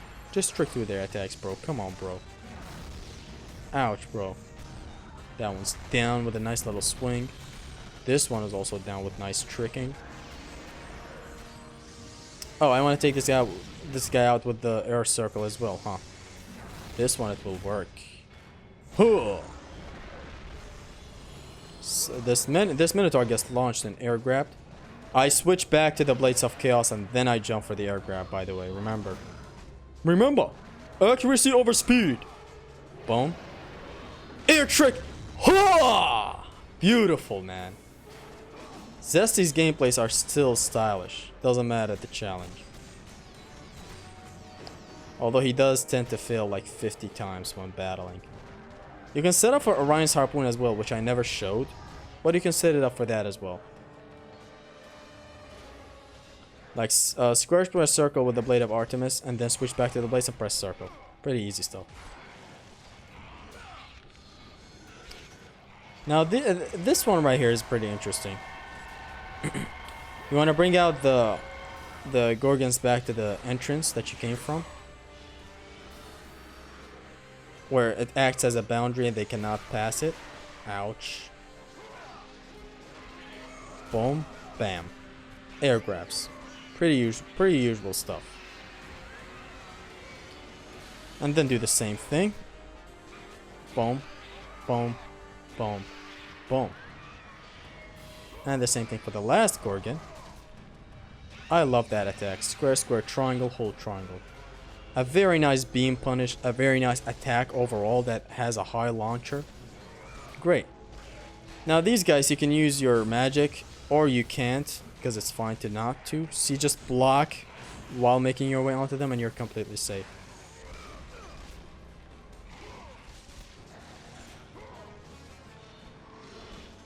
Boom, boom. Pretty safe, honestly.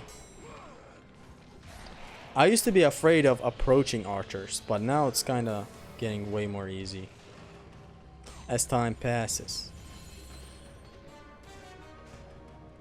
These guys, I wanted to get rid of them fast since there's the ceiling. Boom, boom, boom. Easy stuff. I wanted to cast Hades' army, but I couldn't since not enough magic, stranger. I just feel good when I air block arrows. Especially these explosive ones. It just looks good. On to Ares! Cast this shit that blurs your vision, but it's fine. Trick, trick. Attack. He jobs hella hard to R1 with the Blade of Artemis. R1. And you cancel it with a block. As I demonstrate. Only his first kind of stage of this phase right here jobs to R1. Other phases you're gonna have to watch out. Again, I cast this shit for extra damage. Trick. Trick again.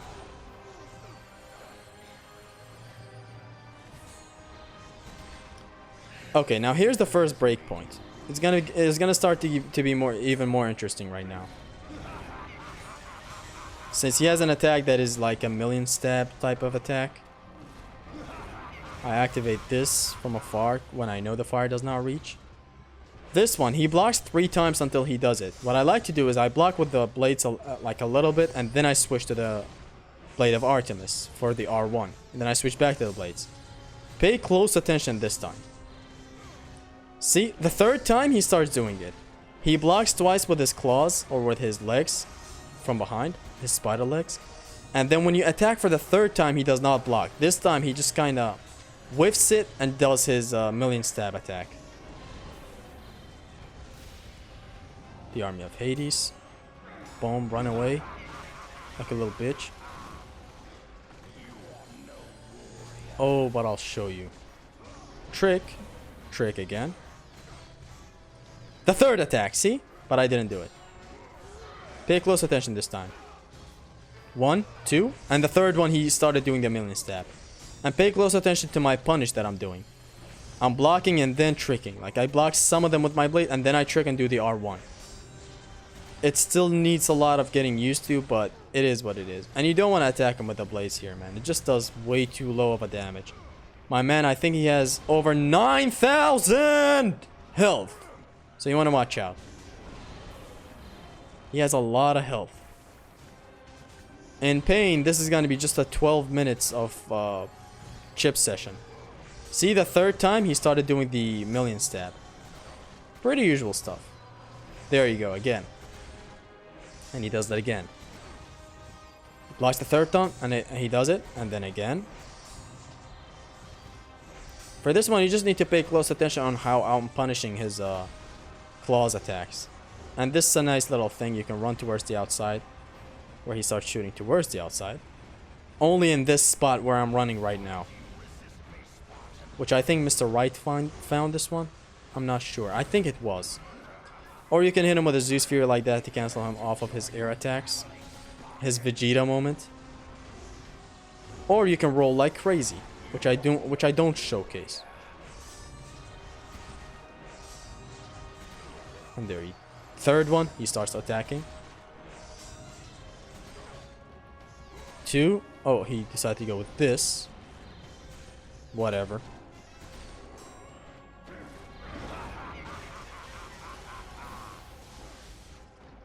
I just did that for fun. You don't want to spam him with the Zeus Fury. Doesn't do a lot of damage. Trick. Oh! Zesty has a Death Wish, it seems. For real, you don't want to play around with this guy. He kills you with one hit. If he does the all-in attack, where he just sends all of his spider legs towards you, you're done. You're just honestly done. Not this one. There's another one where he just raises both of his hands and does his thing.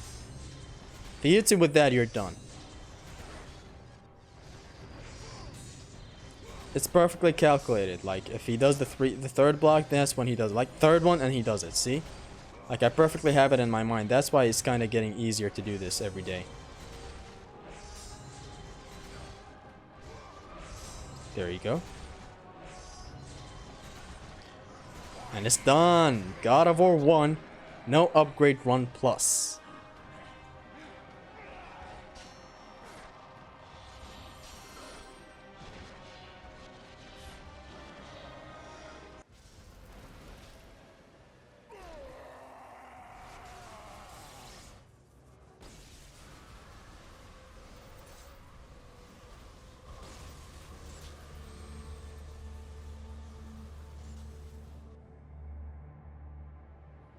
Be sure to like and subscribe if you enjoyed the commentary. I have done this for God of War 2 and 3 as well. I'm planning to do it for other entries as well and other challenge runs further, not just no upgrade run plus. I have a playlist down in the description and you can see it on the screen right now for all of my commentaries that I've done so far. I stream God of War nearly every day. I upload nearly every day. With that, we come to the end of the video. Make sure to subscribe and to share this if you're interested. Thank you for watching. It has been your Extreme Gamer Zesty. Peace!